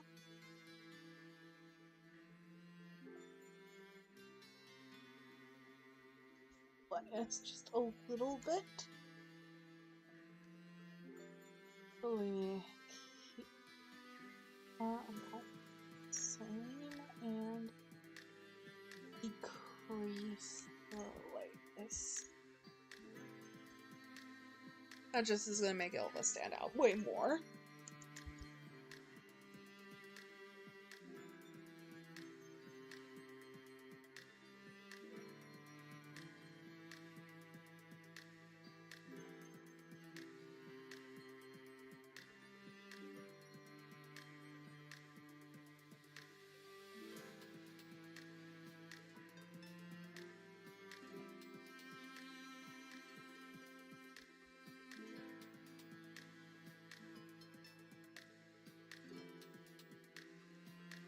Ooh, alright. Okay, slay. Absolutely slay.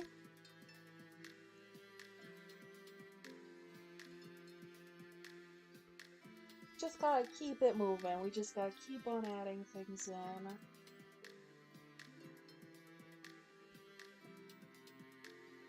We see opacity, another overlay layer.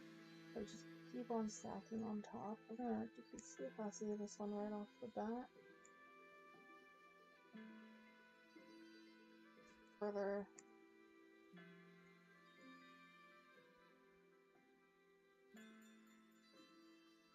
I forgot to add in the trigger. That's a thing I didn't do. That I needed to do. It's fine, I can just do it now as like a 3-line thing.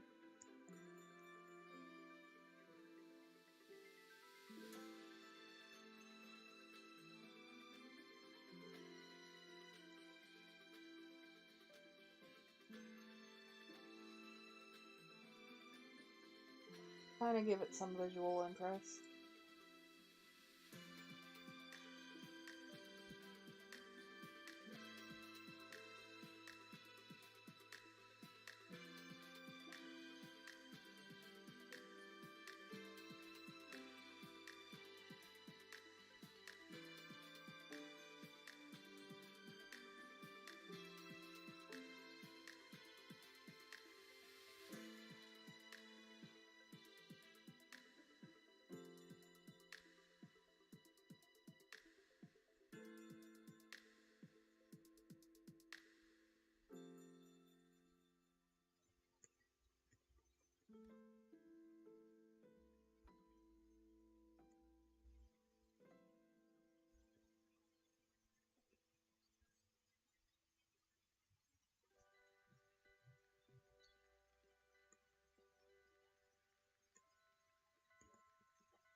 And then you know what? Let's start on the color dodge layers.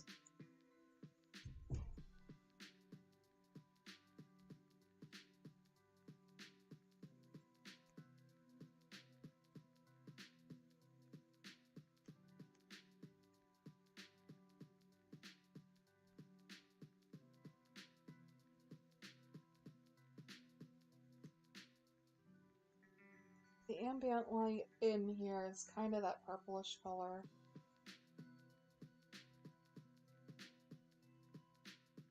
We're gonna bring more of it in. Area kind of surrounding the window. Also have an ambient light from the bottom in that blue.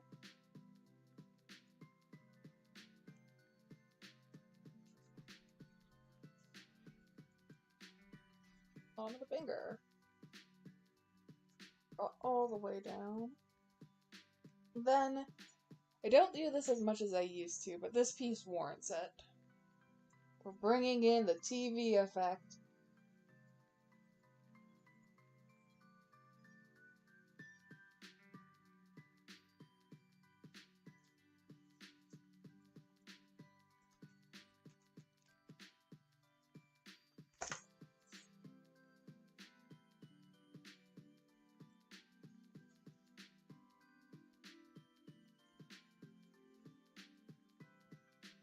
I think if I add anything to this at this point, it's only going to get worse.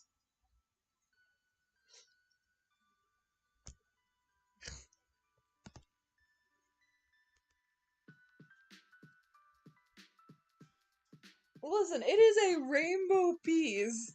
This has every color of the rainbow in it. Brown, blue, yellow, orange. I think that's all of them.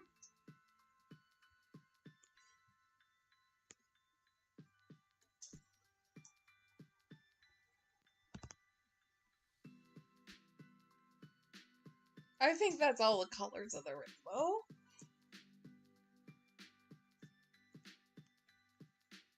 Oh. But with that said, I have done 2 pieces on live stream today. That is a lot of pieces to do on a live stream. Thank you for tuning in. If you tuned in, I am going to go actually eat my lunch.